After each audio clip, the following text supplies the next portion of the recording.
안녕하세요. 라디오처럼 듣는 세계적인 운동 정보입니다. 수만 편의 논문을 AI와 분석하고 대신 읽어드립니다. 이제 매일 운동하면서 편하게 듣기만 하세요. 혹시 지금 하는 달리기가 이게 최선일까? 내 안에 숨겨진 잠재력을 제대로 깨우고 있나? 뭐 이런 고민 해보신 적 있으신가요? 달리기가요. 그냥 땀 흘리는 걸 넘어서서 뇌를 바꾸고 삶 전체를 변화시킬 수 있다는 거 혹시 알고 계셨어요? 오늘 그 과학적인 비밀을 한번 제대로 파헤쳐보죠.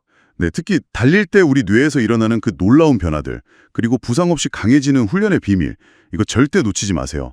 여러분의 달리기가 확 달라질 겁니다. 달리기가 우리 뇌에 가져오는 변화, 이게 정말 놀랍다고들 하죠. 뇌가 스스로 변하는 능력, 그러니까 신경 가소성, 그 중심에 BDNF라는 게 있다고요. 네, 맞아요. BDNF, 뇌유래 신경 영양인자라고 하는데요. 이게 일종의 단백질인데 뇌세포, 그러니까 뉴런이 잘 살고 또 성장하도록 돕는 역할을 해요. 아, 영양제 같은 거군요. 네, 그렇죠. 특히 학습이나 기억에 중요한 해마, 감정 조절하는 편도체, 이런 곳에 많습니다. 이게 만약 부족해지면 신경세포 기능이 떨어지거나 심하면 죽을 수도 있고요. 실제로 파킨슨병이나 알츠하이머 같은 퇴행성 뇌질환하고도 관련이 깊다는 보고들이 있죠. 와, 정말 중요한 물질이네요. 근데 달리기를 하면 어떻게 이 BDNF가 늘어나는 건가요? 근육을 움직이는 건데 뇌에 영향을 준다는 신기한데요. 네, 그게 참 흥미로운 지점이죠. 달리기 같은 유산소 운동을 하면요, 우리 근육에서 좀 특별한 과정이 시작돼요. PGC1알파, FNDC5, 뭐 이런 좀 복잡한 경로를 통해서 아이리신이라는 물질이 만들어지거든요. 아이리신요? 네, 이게 메신저처럼 혈액을 타고 쭉 돌다가 뇌로 가는 거죠. 뇌에는 원래 아무거나 못 들어오게 막는 장벽이 있는데 아이리신은 이걸 통과해서 BDNF 생성을 이렇게 촉진시키는 겁니다. 아하, 그러니까 근육 운동이 뇌한테 더 좋아져라 하고 신호를 직접 보내는 셈이네요. 바로 그거죠. 보통은 운동 강도가 좀 높을수록 효과가 더 크다고 보고 있습니다. 그럼 그렇게 늘어난 BDNF가 뇌에서는 구체적으로 어떤 일을 하는 건가요? 여러 가지 좋은 일들을 하는데요.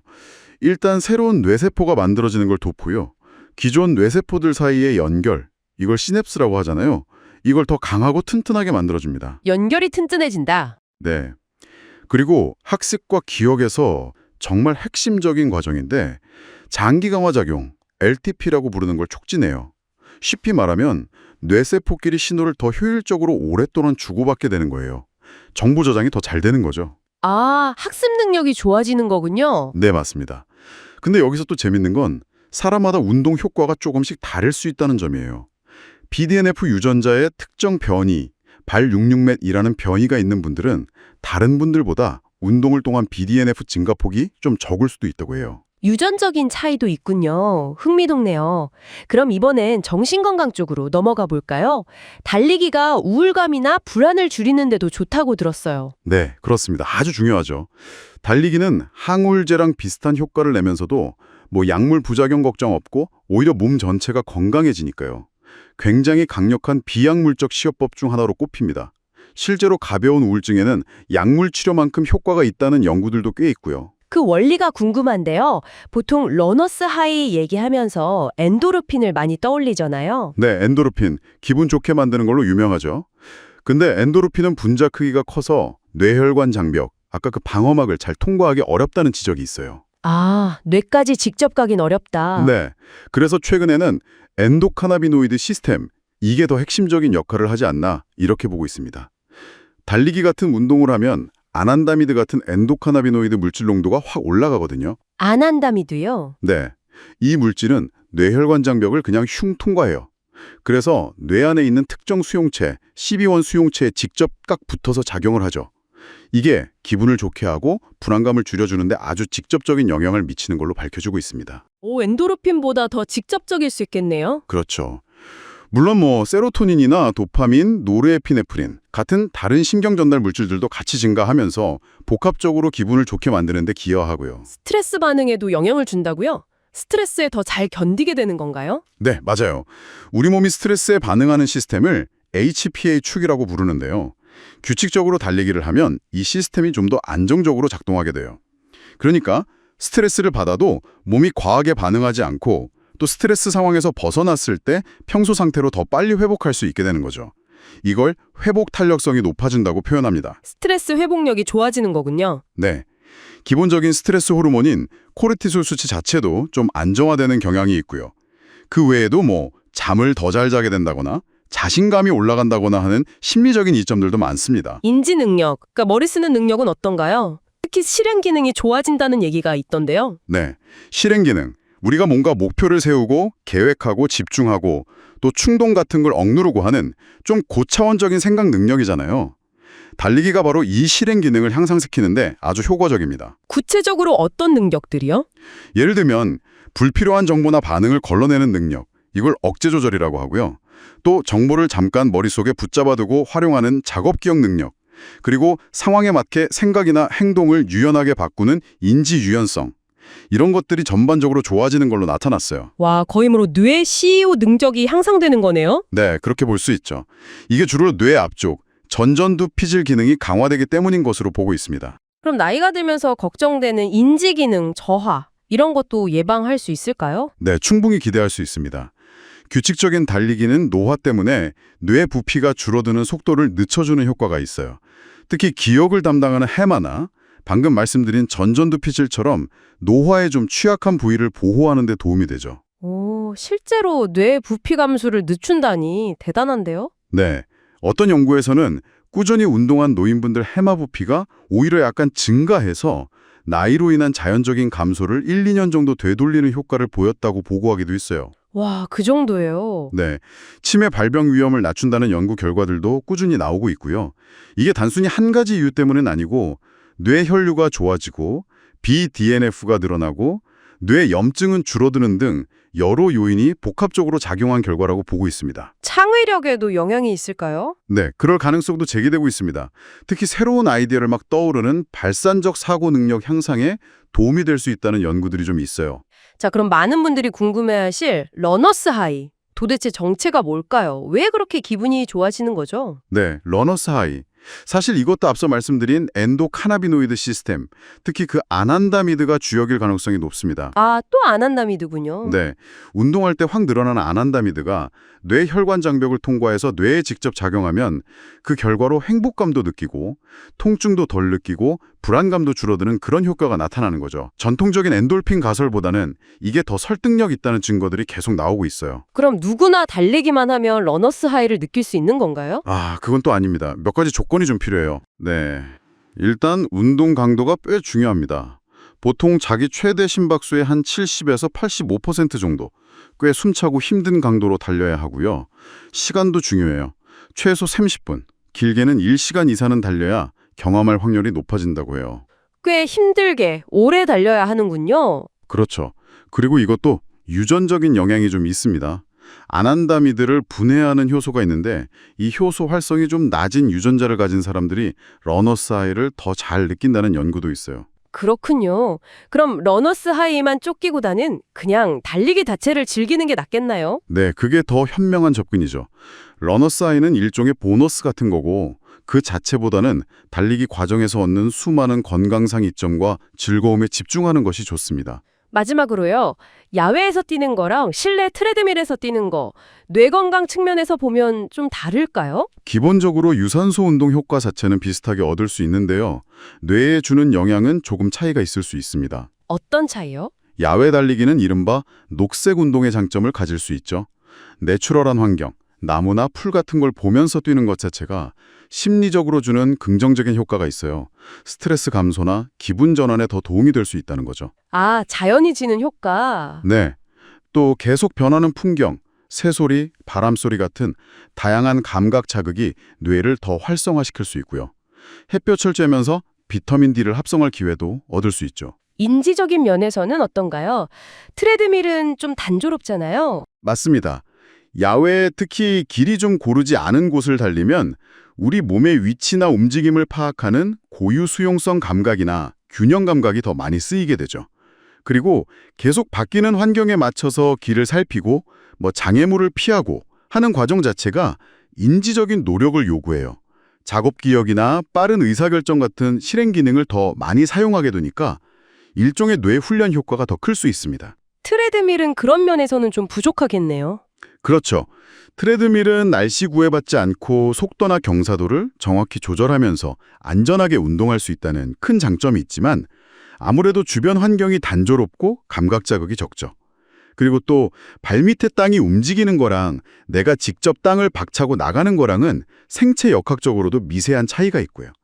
결국 어디서 달리든 개인의 선호나 여건에 따라 선택할 문제겠지만요. 야외 달리기가 주는 그런 다채로운 경험이나 추가적인 인지적 자극이 우리 뇌 건강에는 좀 더 포괄적인 이점을 줄 수 있지 않을까 생각해 볼 수 있겠습니다. 달리기를 더 잘하고 싶다면 일단 우리 몸부터 알아야겠죠. 그 첫걸음이 바로 최대 심박수, MHR입니다. 네, 맞아요. 심장이 가장 빠르게 뛸 수 있는 그 한계치요. 이걸 알아야 뭐랄까 나한테 맞는 운동 강도를 제대로 설정할 수 있잖아요. 그렇죠. 이 최대 심박수를 기준으로 훈련 구간을 딱 정해놓으면 너무 약하게 해서 운동 효과가 없거나 아님 또 너무 세게 해서 다치거나 하는 걸 막을 수 있어요. 안정하고 효과적인 훈련을 위한 기본 지도 같은 거네요. 네, 딱 그런 셈이죠. 근데 보통 제일 많이 아는 게 그 220 빼기 나이 공식이잖아요. 아, 네. 가장 잘 알려져 있죠. 이게 편하긴 한데 이게 그냥 대략적인 추정치라고 하더라고요. 특히 좀 꾸준히 운동했거나 아니면 나이가 좀 있으신 분들한테는 오차가 꽤 클 수 있다고요. 맞습니다. 심하면 뭐 실제보다 40bpm까지도 낮게 나올 수 있다고 하니까요. 와, 40이나요? 그럼 그걸 그대로 믿고 운동하면 좀 문제가 생길 수 있겠는데요? 그렇죠. 그게 그냥 통계적인 평균치일 뿐이라서 개개인의 차이를 전혀 반영하지 못하거든요. 그래서 뭐 208 빼기 0.7 곱하기 나이 이런 다른 공식들도 나왔다고는 들었는데 네, 그런 것도 있고 또 노르웨이 헌트 연구 기반의 211 빼기 0.64 곱하기 나이 같은 정확도를 높이려는 시도들이 있었죠. 근데 이것들도 결국엔 통계 기반이라 한계는 있습니다. 개인적인 유전 요인이라든지 그날 컨디션, 약물 복용 여부 이런 것도 다 영향을 미치니까요. 네, 변수가 워낙 많죠. 그럼 우리 같은 일반 러너들이 좀 더 정확하게 MHR을 할 방법은 없을까요? 실험실 가는 건 좀 부담스럽고. 아무래도 제일 정확한 건 전문 장비 쓰는 실험실 테스트겠지만 현실적으로 좀 어렵다면 직접 해보는 필드 테스트가 차선책이 될 수 있습니다. 필드 테스트요. 어떻게 하는 건데요? 예를 들면 언덕을 전력으로 몇 번 오르내린다거나 아니면 3분 동안 정말 최대치로 달리고 잠깐 쉬었다가 다시 반복하는 뭐 그런 방식들이요. 아, 그렇게 직접 몸으로 부딪혀서 알아보는 거군요. 네, 자신의 그 한계 심박수에 가까운 값을 어느 정도 추정해 볼 수 있는 거죠. 근데 궁금한 게 훈련을 막 열심히 해서 체력이 좋아지면 최대 심박수 자체도 올라가나요? 더 빨리 뛸 수 있게 되는 건가 해서요. 아, 그건 아닙니다. 이게 되게 중요한 포인트인데요. 네. 훈련으로 심장이 강해진다는 건 한 번 수축할 때 더 많은 피를, 그러니까 더 효율적으로 내보낸다는 뜻이지 심장이 뛸 수 있는 최대 속도 자체가 빨라지는 건 아니에요. 아, 효율성의 문제군요. 속도가 아니라. 그렇죠. MHR은 대체로 좀 타고나는 경향이 강합니다. 그래서 만약 부정확한 MHR 추정치, 예를 들어 그 나이 공식을 그대로 써서 훈련하면요. 네. 실제로는 너무 약하거나 반대로 너무 강한 강도로 운동하게 될 수 있어요. 그럼 훈련 효과는 떨어지고 뭐 과훈련 위험만 커지는 거죠. 그렇군요. 그럼 효율이 좋아진다는 건 같은 심박수에서도 더 많은 일을 할 수 있다는 건데 우리 몸의 그 유산소 엔진 최대 출력이라고 할 수 있는 최대 산소 섭취량 VO2 max는 어떻게 봐야 할까요? VO2 max, 네. 이건 이제 최대 강도로 운동할 때 우리 몸이 1분 동안 사용할 수 있는 산소의 최대량을 말하는 건데요. 유산소 능력의 핵심 지표라고 하죠. 맞습니다. 이 수치가 높을수록 더 오랫동안 그리고 더 빠르게 달릴 수 있는 잠재력이 크다고 볼 수 있어요. 물론 유전적인 영향이 크긴 하지만요. 그래도 뭐 나이나 성별, 신체 구성, 그리고 당연히 훈련을 통해서 개선될 수 있는 거죠. 네, 분명히 개선될 수 있습니다. VO2 max를 높이려면 어떤 훈련이 좀 효과적일까요? 특히 그 고강도 인터벌 훈련, HIIT라고 하죠. 그게 효과가 좋습니다. 아, HIIT. 숨이 턱끝까지 차는 거요? 네, 그런 고강도 운동이랑 불완전한 휴식을 반복하는 방식인데요. 예를 들어서 한 3분에서 10분 정도를 개인의 그 무산소성 역치, 그러니까 굉장히 힘든 강도로 달리고 잠깐 쉬는 걸 반복하는 거죠. 그렇게 하면 우리 몸의 산소 활용 능력을 극한까지 밀어붙여서 VO2 max 형상을 이끌어내는 거군요. 네, 바로 그렇습니다. 알겠습니다. 그럼 잠재력을 키우는 게 VO2 max라면 그 잠재력을 실제 달리기에서 얼마나 잘 그리고 오래 유지할 수 있느냐 이것도 중요할 것 같은데요. 아, 정확히 보셨습니다. 여기서 이제 젖산역치, LT라는 개념이 아주 중요해집니다. 젖산역치, LTO? 네, 운동 강도가 점점 높아지다 보면 혈액 속 젖산이 만들어지는 속도보다 제거되는 속도가 빨라져서 젖산이 쌓이기 시작하는 지점이 오거든요. 그게 바로 LT입니다. 그 지점을 넘으면 확 피로해지는 거고요. 그렇죠. 급격하게 피로감을 느끼게 됩니다. 그래서 이 LT가 높을수록 피로가 쌓이는 걸 늦추면서 더 빠른 속도를 더 오래 유지할 수 있게 되는 거죠. 와, 그럼 특히 장거리 달리기 같은 경우에는 VO2 max보다 이 LT가 더 중요할 수도 있겠네요. 네, 실제로 많은 연구 결과들이 그걸 보여줍니다. 마라톤 같은 지구력 종목의 성과를 예측하는 데 있어서는 VO2 max보다 LT가 더 좋은 지표가 되는 경우가 많아요. 그렇군요. 비유하자면 VO2 max가 엔진의 최대 크기라면 LT는 그 엔진을 과열시키지 않고 얼마나 오랫동안 효율적으로 돌릴 수 있느냐를 보여주는 거죠. 잠재력 VO2 max가 아무리 커도 그걸 실제 레이스 페이스로 끌어다 쓸 수 있는 능력, LT가 낮으면 소용이 없겠네요. 맞습니다. 그래서 엘리트 선수들이 LT 개선 훈련에 그렇게 집중하는 거고요. 그럼 이 LT를 높이려면 어떤 훈련을 해야 하나요? HIIT 같은 고강도랑 좀 다른 건가요? 좀 다르죠. 대표적인 게 템포 훈련입니다. 템포 훈련이요? 네, 약간 힘들긴 한데 그래도 대화는 관신이 가능한 정도의 강도, 그러니까 대략 1T 지점 근처에서 한 20분에서 40분 정도 꾸준히 달리는 거예요. 아, 디속주 같은 느낌이군요. 네, 비슷합니다. 또 다른 방법으로는 역치 일터벌 훈련이 있는데요. 이건 LT 강도로 한 3분에서 15분 정도 좀 길게 달리고 짧게 쉬는 걸 반복하는 방식입니다. 인터벌인데 좀 더 길게 하는 거네요. 그렇죠. 심박수 존으로 보면 대략 최대 심박수의 80에서 90% 정도 되는 3존 후반이나 4존에서 하는 훈련이 LT 개선에 효과적이라고 알려져 있습니다. 알겠습니다. MHR, VO2 max, LT. 결국 이 세 가지가 다 연결되어 있는 거네요. 네, 그렇습니다. MHR은 훈련 강도를 설정하는 기본 기준이 되고요. 이걸 바탕으로 우리의 그 유산소 잠재력인 VO2 max, 그리고 그 잠재력을 실제 지속 가능한 능력으로 바꿔주는 LT를 향상시키는 훈련을 설계하는 거죠. 특히 장거리 능력을 키우려면 LT 개선이 정말 중요하겠고요. 네, 핵심이라고 할 수 있습니다. 그래서 결국 맨 처음 이야기했던 MHR을 정확히 아는 게 무엇보다 중요하군요. 이게 틀리면 뒤따라오는 훈련 설계가 다 어긋날 수 있으니까요. 맞습니다. 부정확한 기준으로 훈련하면 효과가 떨어지거나 부상 위험만 커지니까요. 연령 공식보다는 가능하면 필드 테스트라도 해보는 게 좋죠. VO2 max 역시 그냥 측정만 하고 끝낼 게 아니라 HIIT 같은 훈련을 통해서 적극적으로 향상시킬 수 있는 목표로 삼을 수 있겠네요. 네, 그럼요. 이 숫자들을 이해한다는 건 단순히 정보를 아는 걸 넘어서요. 우리 몸이 어떻게 움직이고 또 훈련에 어떻게 반응하는지를 이해하는 과정이거든요. 이걸 통해서 우리 각자의 그 고유한 생리적인 특성에 맞춰서 좀 더 스마트하고 효과적으로 달리기 능력을 발전시킬 수 있는 뭐랄까 열쇠를 주게 되는 셈이네요. 운동 효과를 제대로 보려면 이 훈련 강도를 잘 조절하는 게 정말 중요하잖아요. 네, 맞아요. 너무 약하게 하면 효과가 좀 떨어지고 또 너무 강하면 다칠 수도 있고요. 그렇죠.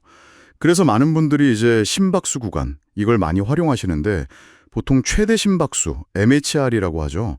그걸 기준으로 한 5개 존으로 나누잖아요. 네, 그중에서도 특히 2존, 그러니까 최대 심박수의 한 60에서 70% 정도 되는 구간, 여기가 이제 지구력 키우고 지방 태우는 데 좋다고들 하죠. 네. 그래서 많은 훈련 계획에서 이걸 강조하는데 근데 혹시 그 회색 지대라고 불리는 3존 있잖아요.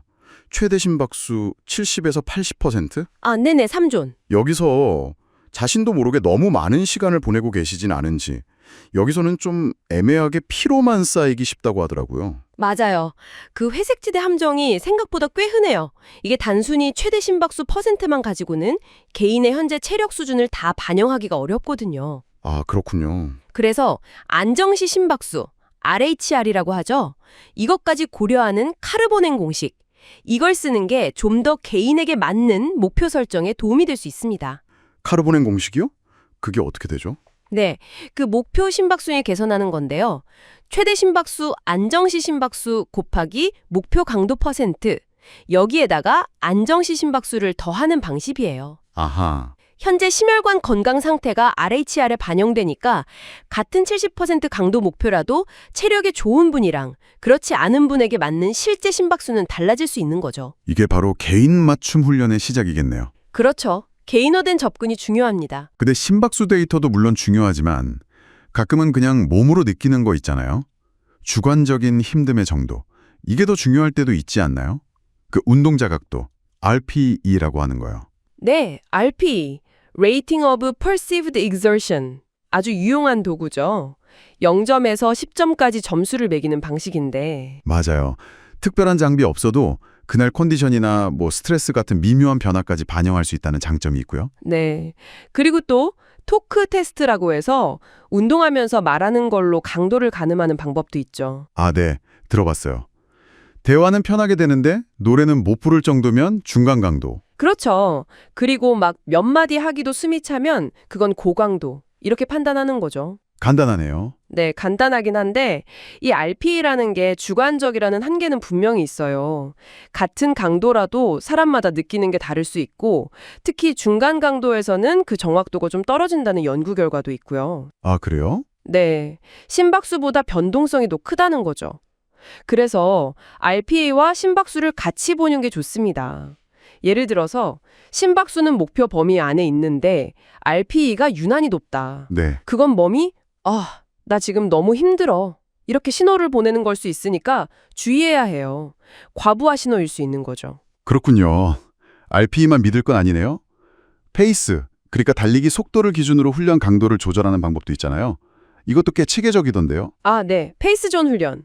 잭 다니엘스의 VDOT 시스템이 아주 유명하죠. 맞아요. 그 최근 레이스 기록 같은 걸로 여러 종류의 훈련 페이스를 딱 정해주잖아요. E 페이스, M 페이스, T, I, R 페이스 이런 것들. 그렇죠. E는 이지, M은 마라톤 페이스고요. 네, 그중에서 T 페이스, 이게 젖산 역지 LT라고 하죠. 이걸 높여서 더 오랫동안 빠른 속도를 유지하게 도와주는 훈련이라고 들었어요. 정확합니다. VDOT 시스템은 각 페이스마다 아주 뚜렷한 생리적인 목표를 가지고 설계가 됐어요. E 페이스는 주로 회복이나 유산소 기반 다지기, T 페이스는 말씀하신 대로 역치 향상, 또 I 페이스는 최대 산소 섭취량, VO2 max를 키우는 데 중점을 두죠. 와, 되게 과학적이네요. 네, 이렇게 객관적인 페이스 목표를 제시하는 건 좋은데 이게 또 그날그날 컨디션이나 날씨 아니면 오르막길 같은 외부 요인을 직접 반영하진 못해요. 아, 그럴 수 있겠네요. 그래서 페이스 목표를 따르더라도 지금 내 몸이 이걸 감당할 만한가? 이걸 RPE나 심박수로 계속 확인하면서 좀 유연하게 조절하는 게 필요합니다. 이게 소위 훈련의 기술이라고 할 수 있죠. 네, 잭 다니엘스 그분도 RPE를 느끼면서 달리는 능력이 중요하다고 강조했다고 하더라고요. 맞습니다. 결국 어느 한 가지 지표만 그냥 딱 믿기보다는 심박수, RPE, 페이스 이 세 가지를 다 종합적으로 활용하는 게 가장 효과적이라고 봐야겠죠? 그렇겠네요. 예를 들어서 좀 편안하게 조깅을 시작할 때는 RPE를 기준으로 삼다가 중간에 심박수를 한번 확인해서 너무 높아지진 않았는지 체크해 볼 수가 있고요. 네, 좋은 방법입니다. 반대로 페이스는 목표대로 잘 뛰고 있고 RPE도 높은데 심박수가 이상하게 좀 낮게 나온다. 이러면 뭔가 문제가 있다는 신호일 수도 있겠네요. 정확해요. 그런 불일치가 나타나면 과도한 피로나 아니면 훈련 부하가 너무 쌓인 건 아닌지 의심해 볼 수 있습니다. 아하. 그리고 또 하나, 웨어러블 기기들 심박수 정확도 문제도 좀 생각해 봐야 할 것 같아요. 네, 아주 중요한 부분이죠. 일반적으로는 가슴 스트랩형, ECG 방식으로 측정하는 게 가장 정확도가 높다고 알려져 있습니다. 그렇죠. 저도 그렇게 알고 있어요. 손목형 광학 센서, PPG 방식은 평상시나 아니면 그냥 꾸준한 속도로 달릴 때는 꽤 정확한 편이에요. 근데 인터벌 훈련처럼 팔 움직임이 격렬해지거나 거의 최대 강도에 가까워지면 정확도가 좀 떨어질 수 있습니다. 아, 인터벌 뛸 때 가끔 심박수가 이상하게 튀는 경우가 있었는데 그래서 그랬을 수도 있겠네요. 네, 그럴 가능성이 높죠. 그리고 피부톤에 따라서도 약간의 영향을 받을 수 있고요. 또 운동 중에 심박수가 서서히 오르는 현상, 심혈관 드리프트라고 하는데요. 네.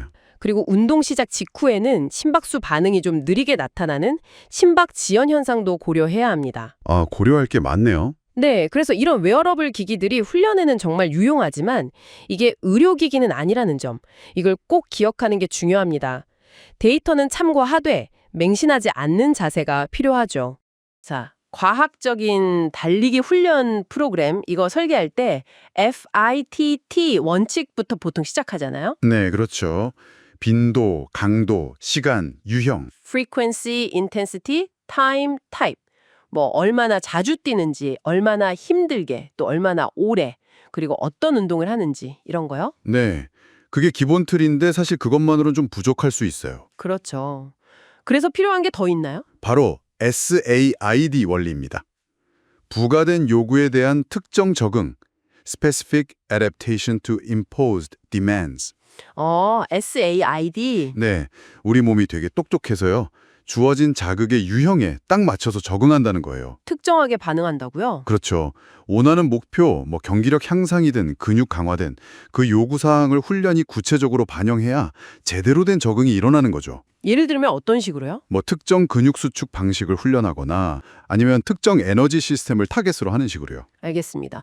그럼 훈련 강도를 높일 때요. 그 점진적 과부하 원리 많이들 10% 규칙을 이야기하잖아요. 아, 네네.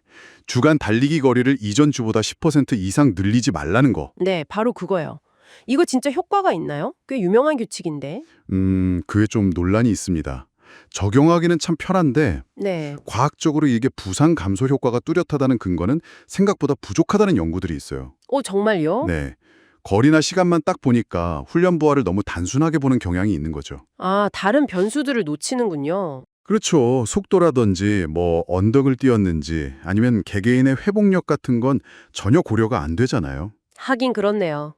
그럼 더 나은 방법이 있습니까? 그래서 요즘엔 좀 더 정교한 접근법으로 급성 만성 작업부하 비율, ACWR이라는 걸 많이 봐요. ACWR, Acute Chronic Workload Ratio. 네. 최근 일주일, 그러니까 급성 부하를 지난 4주간의 평균 부하, 즉 만성 부하로 나눈 값이에요. 아, 최근 부하랑 평균 부하를 비교하는 거군요. 맞습니다. 연구들을 보면 이 비율이 0.8에서 1.3 사이, 이른바 스위스폿에 있을 때 부상 위험이 제일 낮다고 나와요. 오, 안전 구간이군요. 네. 근데 이게 1.5를 넘어가면 위험지대로 보고 부상 위험이 확 올라간다고 하죠. 1.5 기억해야겠네요. 네.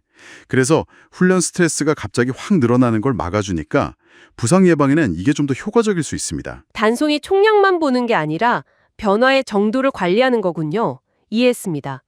그럼 좀 더 길게 봐서요. 장기적인 훈련 계획. 여기서 주기화 얘기가 나오는 거죠. 네, 맞습니다. 주기화. 훈련을 좀 체계적으로 계획해서 특정 시점에 경기력을 최고조로 끌어올리려는 전략이죠. 연간 계획, 월간 계획, 주간 계획 이런 식으로 나누나요? 네. 크게 보면 거시주기, 연간 계획, 중시주기, 몇 주간의 특정 목표 블록, 그리고 미시주기, 주간 계획 이렇게 나눠요. 모델도 여러 가지가 있다고 들었어요. 그렇죠. 선형주기화라고 해서 강도를 점진적으로 높이고 훈련량은 줄이는 방식도 있고 비선형은 주기 내에서 강도나 훈련량 변화가 좀 더 작고요. 블록주기화는 특정 능력을 딱 정해서 집중 훈련하는 방식이에요. 블록 주기화요. 그건 좀 생소한데요? 이게 특히 좀 훈련이 된 선수들한테는 여러 능력을 동시에 막 훈련하는 것보다 더 효과적일 수 있다는 근거들이 있어요. 아, 한 번에 하나씩 집중해서. 네, 기초 능력 쌓는 축적 단계, 경기 특정 능력을 키우는 변환 단계, 마지막으로 속도 올리고 피로 관리하는 실현 단계, 이런 순서로 가는 거죠. 그렇군요. 근데 흔히 3주 빡세게 하고 1주 쉬고 이런 패턴 많이 쓰잖아요. 아, 네, 3+1 구조. 그게 편하긴 한데 네. 그게 그렇고 과학적인 최선이라기보다는 그냥 관리하기 편해서 그렇게 굳어진 면도 있을 수 있다는 거예요. 아, 그럼 어떻게 하는 게 더 좋을까요? 고정된 주기보다는 실제 우리 몸 상태나 경기력이 좀 떨어진다 하는 그런 지표를 보고 휴식을 결정하는 게 더 효과적일 수 있다는 거죠. 몸의 소리에 귀 기울이라는 거네요. 그렇죠. 유연하게 대처하는 게 중요합니다. 알겠습니다. 그럼 이제 구체적인 운동 종류들, LSD, 템포런, 인터벌, 파틀렉 이것들 각각 목적이 어떻게 다른가요? 네, 다 다른 생리적인 저금을 노리는 건데요. LSD, 그러니까 장거리 저속 달리기는 아시다시피 지구력, 특히 지방을 에너지로 쓰는 능력을 키우는데 좋고요. 네, 유산소 능력. 그렇죠. 템포 달리기는 편안하게 힘든 페이스, 이걸 유지하면서 젖산 역치를 높이는 게 목적이에요. 좀 더 오랫동안 빠른 페이스를 유지하는 능력이죠. 젖산 역치. 인터벌은 아주 높은 강도랑 회복을 반복하면서 최대 산소 섭취량, VO2max나 속도 향상에 효과적이고요. 유산소, 무산소 시스템 둘 다 자극하죠. 파틀렉은요? 그건 좀 자유로운 방식 같던데? 네, 맞아요. 스피드 플레이라고도 하죠. 정해진 구조 없이 그냥 달리면서 속도 변화를 주는 거예요. 좀 덜 지루하면서 속도랑 지구력을 같이 가져갈 수 있는 장점이 있습니다. 정말 다양한 훈련법이 있네요. 그런데 이 모든 것들을 꿰뚫는 가장 중요한 원칙, 역시 일관성 아닐까요? 꾸준히 하는 거요. 정확합니다. 아무리 계획이 좋아도 꾸준히 하지 않으면 말짱 도루묵이죠. 그렇죠. 일관된 훈련이 결국 우리 몸의 적응을 이끌어내는 거거든요. 뭐 산소 운반 능력이 좋아진다거나 적혈구 모세혈관 밀도 증가 같은 것들, 에너지 시스템 효율이 높아진다거나. 네, 그런 생리적인 변화들. 네, 이런 건 단기적으로 막 몰아쳐서 하는 고강도 훈련 몇 번으로는 얻기 힘들어요. 장기적으로 꾸준히 하는 게 훨씬 중요합니다. 그럼 얼마나 자주, 얼마나 오래 하는 게 좋을까요? 그건 목표에 따라 다르겠죠. 그냥 건강 증진이 목적이라면 주 3회에서 5회, 한 30분 정도 중간 강도로도 충분할 수 있고요. 네. 근데 경기력 향상의 목표다. 그러면 주 4회에서 7회까지도 하고 LSD나 템포런, 인터벌 이런 걸 잘 조합해야겠죠. 아, 목표에 따른 다르군요. 네. 근데 또 흥미로운 연구 결과가 있는데요. 건강상의 이점만 놓고 보면 주당 총 달리기 시간이 한 4.5시간에서 6시간 정도. 그 이상 넘어가면 효과가 더 이상 막 눈에 띄게 증가하진 않는 경향을 보인다고 해요. 오, 그렇군요. 무작정 많이 한다고 좋은 건 아니네요. 그렇죠. 그래서 꾸준함이 기본인데 아까 말한 3주 훈련 1주 휴식 같은 그런 고정된 틀에 너무 얽매이지 않는 게 중요할 수 있다는 겁니다. 네. 예를 들어서 최근 3일 연속으로 몸이 좀 무겁네 하는 그런 우리 몸의 실제 신호 있잖아요. 네. 몸이 범엠의 신호. 거기에 귀 기울여서 휴식 시점을 좀 유연하게 조절하는 것. 어쩌면 이게 각자에게 맞는 최적의 주기화를 찾고 부상 없이 길게 달리는데 더 중요한 열쇠가 될 수 있습니다. 효율적인 달리기 자세, 이거 참 중요하죠. 에너지 소모는 줄이고 앞으로 나아가는 힘, 그러니까 추진력은 최대로 만들어야 하잖아요. 네, 맞아요. 흔히들 실에 매달린 꼭두각시처럼 몸을 세우라고 하던데 발목부터 약간 앞으로 기운 자세, 그러면서도 몸은 곧게 펴는 게 기본인 것 같아요. 그렇죠. 상체를 바로 세우는 게 중요하죠. 시선은 당연히 정면 보고요. 그리고 코어 근육, 이게 자세 유지랑 힘 전달의 진짜 핵심 역할을 하는 것 같습니다. 네, 맞습니다. 특히 복근을 좀 의식해서 달리면 무릎에 가는 부담도 줄일 수 있다는 점도 주목할 만해요. 이게 은근히 도움이 되거든요. 아, 복근이 무릎 부담까지요? 네. 그리고 팔 움직임도 빼놓을 수 없죠. 어깨는 편안하게 힘 빼고요. 팔꿈치는 한 90도 정도. 그 각도로 앞뒤로 자연스럽게 흔들어주는 거죠. 네네. 이게 리듬을 만들고 또 다리 움직임이랑 균형을 맞추는 데 도움을 주거든요. 그렇군요. 다리 같은 경우는 그냥 발로만 차는 게 아니라 엉덩이 관절 있죠. 거기서부터 시작해서 쭉 밀어내는 느낌으로 움직여야 하고요. 아, 엉덩이부터. 네. 착지할 때는 또 무릎을 살짝 구부려서 발이 몸무게 중심 바로 아래 아니면 아주 살짝 뒤쪽에 가깝게 닿도록 하는 게 중요합니다. 너무 앞에 닿으면 안 좋아요. 발착지 방식, 이것도 의견이 분분하더라고요. 뒤꿈치로 먼저 닿는 RFS, 발 중간 MFS, 그리고 앞꿈치 FFS 이렇게 나뉘는데 네, 그렇죠. 재밌는 건 마라톤 선수들 열구 보면 75% 이상이 뒤꿈치 착지를 쓴다는 결과도 있더라고요. 앞꿈치가 무조건 좋은 줄 알았는데 맞아요. 어떤 특정 방식이 달리기 효율성 면에서 절대적으로 더 낫다. 이렇게 딱 잘라 말하기는 좀 어렵습니다. 사실 결정적인 증거가 부족하거든요. 아, 그런가요? 네. 오히려 평소에 뒤꿈치로 착지하던 분이 갑자기 앞꿈치로 바꾸려고 하면 안 쓰던 근육을 막 쓰게 되니까 산소 소비량이 늘어서 효율이 떨어질 수도 있어요. 헉, 오히려요? 네. 충격력 면에서도 좀 비슷한데요. 앞꿈치나 중간 착지가 발 닿는 순간의 초기 충격은 좀 줄일 수 있어요.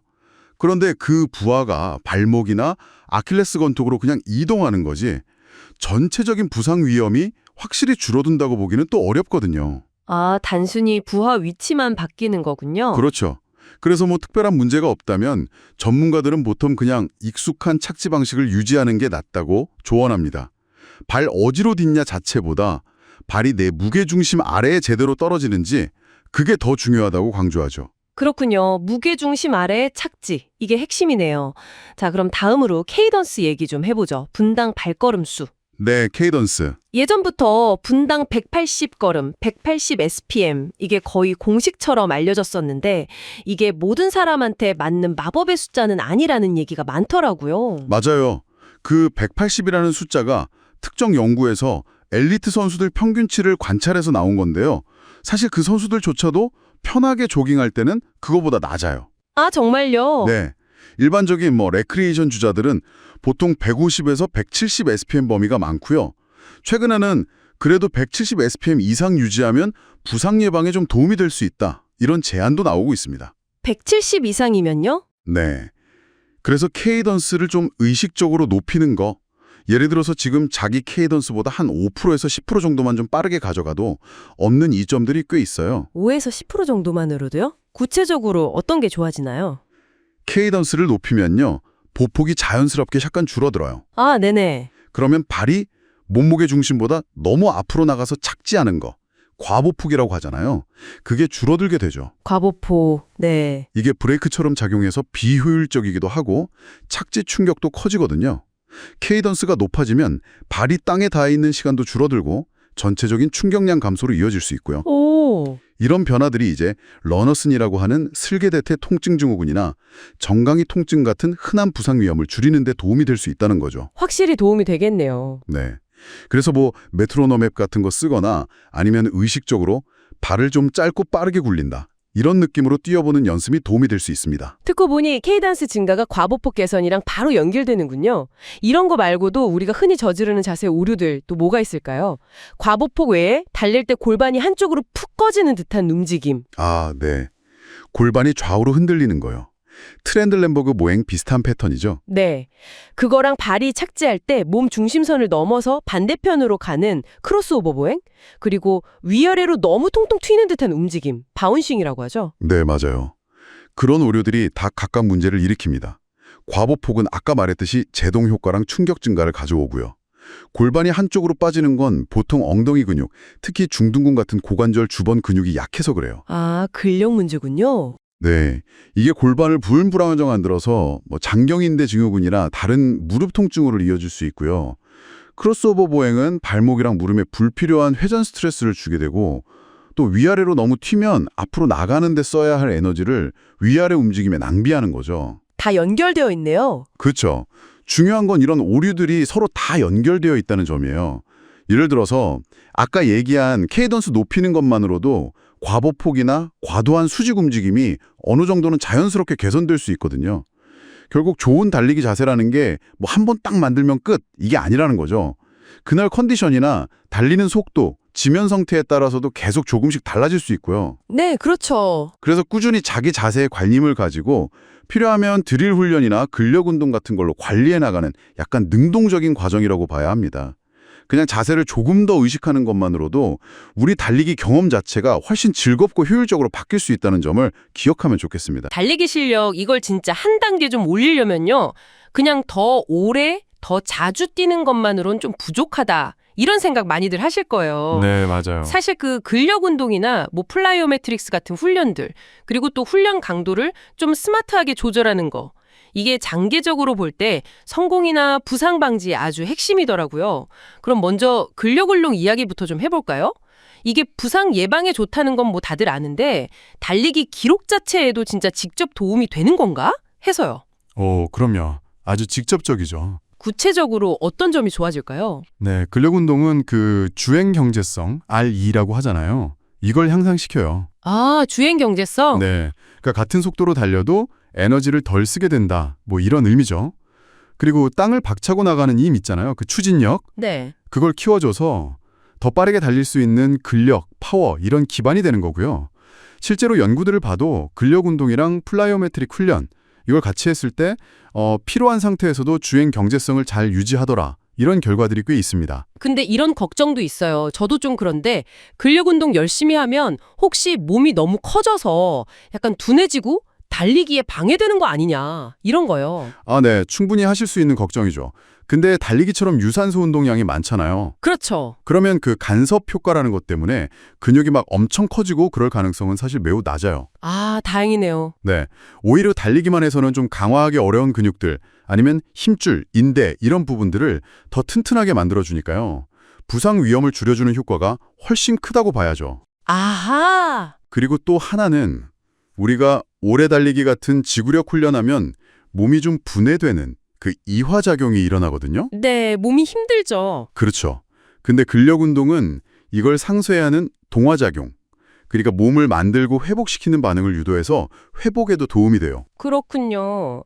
그럼 어떤 종류의 근력 운동이 달리기 하는 사람들한테 좀 효과적일까요?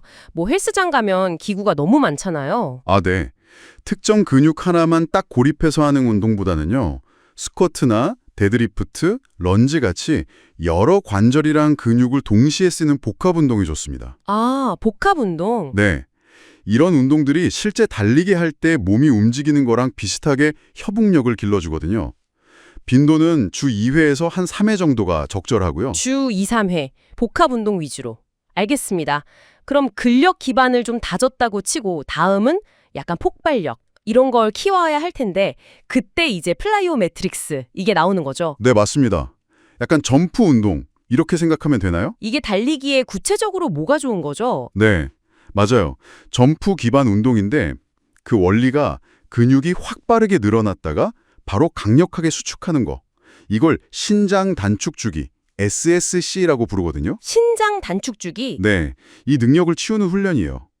이게 좋아지면 발이 땅에 딱 닿는 그 짧은 순간 있잖아요. 네. 그때 더 큰 힘을 아주 효율적으로 낼 수 있게 돼요. 결과적으로는 아까 말한 주행 경제성도 좋아지고 또 짧은 거리를 확 치고 나가는 속도, 이것도 빨라지고요. 효율성이 높아지는 거군요. 이것도 개선이 됩니다. 아, 단순히 점프만 하는 게 아니었네요. 이게 달릴 때 땅을 박차는 그 힘이랑 효율을 되게 과학적으로 높이는 훈련이군요. 근데 이거 좀 위험해 보이기도 하는데 주의할 점 같은 건 없나요? 당연히 있죠. 제일 중요한 건 충분한 근력이 먼저 붙어줘야 한다는 거예요. 아, 근력 기반. 네. 근력 없이 막 무리하게 시작하면 부상 위험이 커요. 그래서 처음에는 낮은 강도, 적은 횟수로 시작해야 합니다. 뭐 예를 들면 초보자분들은 한 세션에서 발이 땅에 닿는 총 횟수, 이걸 지면 접촉 횟수라고 하는데 이걸 한 60회에서 80회 정도로 제한하고 시작하는 게 좋아요. 60에서 80회? 네. 그리고 점진적으로 늘려나가야 하고요. 알겠습니다. 이렇게 좋은 근력 운동이랑 플라이로메트릭스도 너무 의욕만 앞서서 과하게 하면 이게 또 독이 될 수 있겠네요. 그 유명한 오버트레이닝 증후군, OTS, 이거 말씀이시죠? 맞습니다. 오버트레이닝. 이게 그냥 몸이 좀 피곤한 거랑은 차원이 달라요. 그런가요? 네. 계속 근육통이 있고 피로가 안 풀리는 건 기본이고요.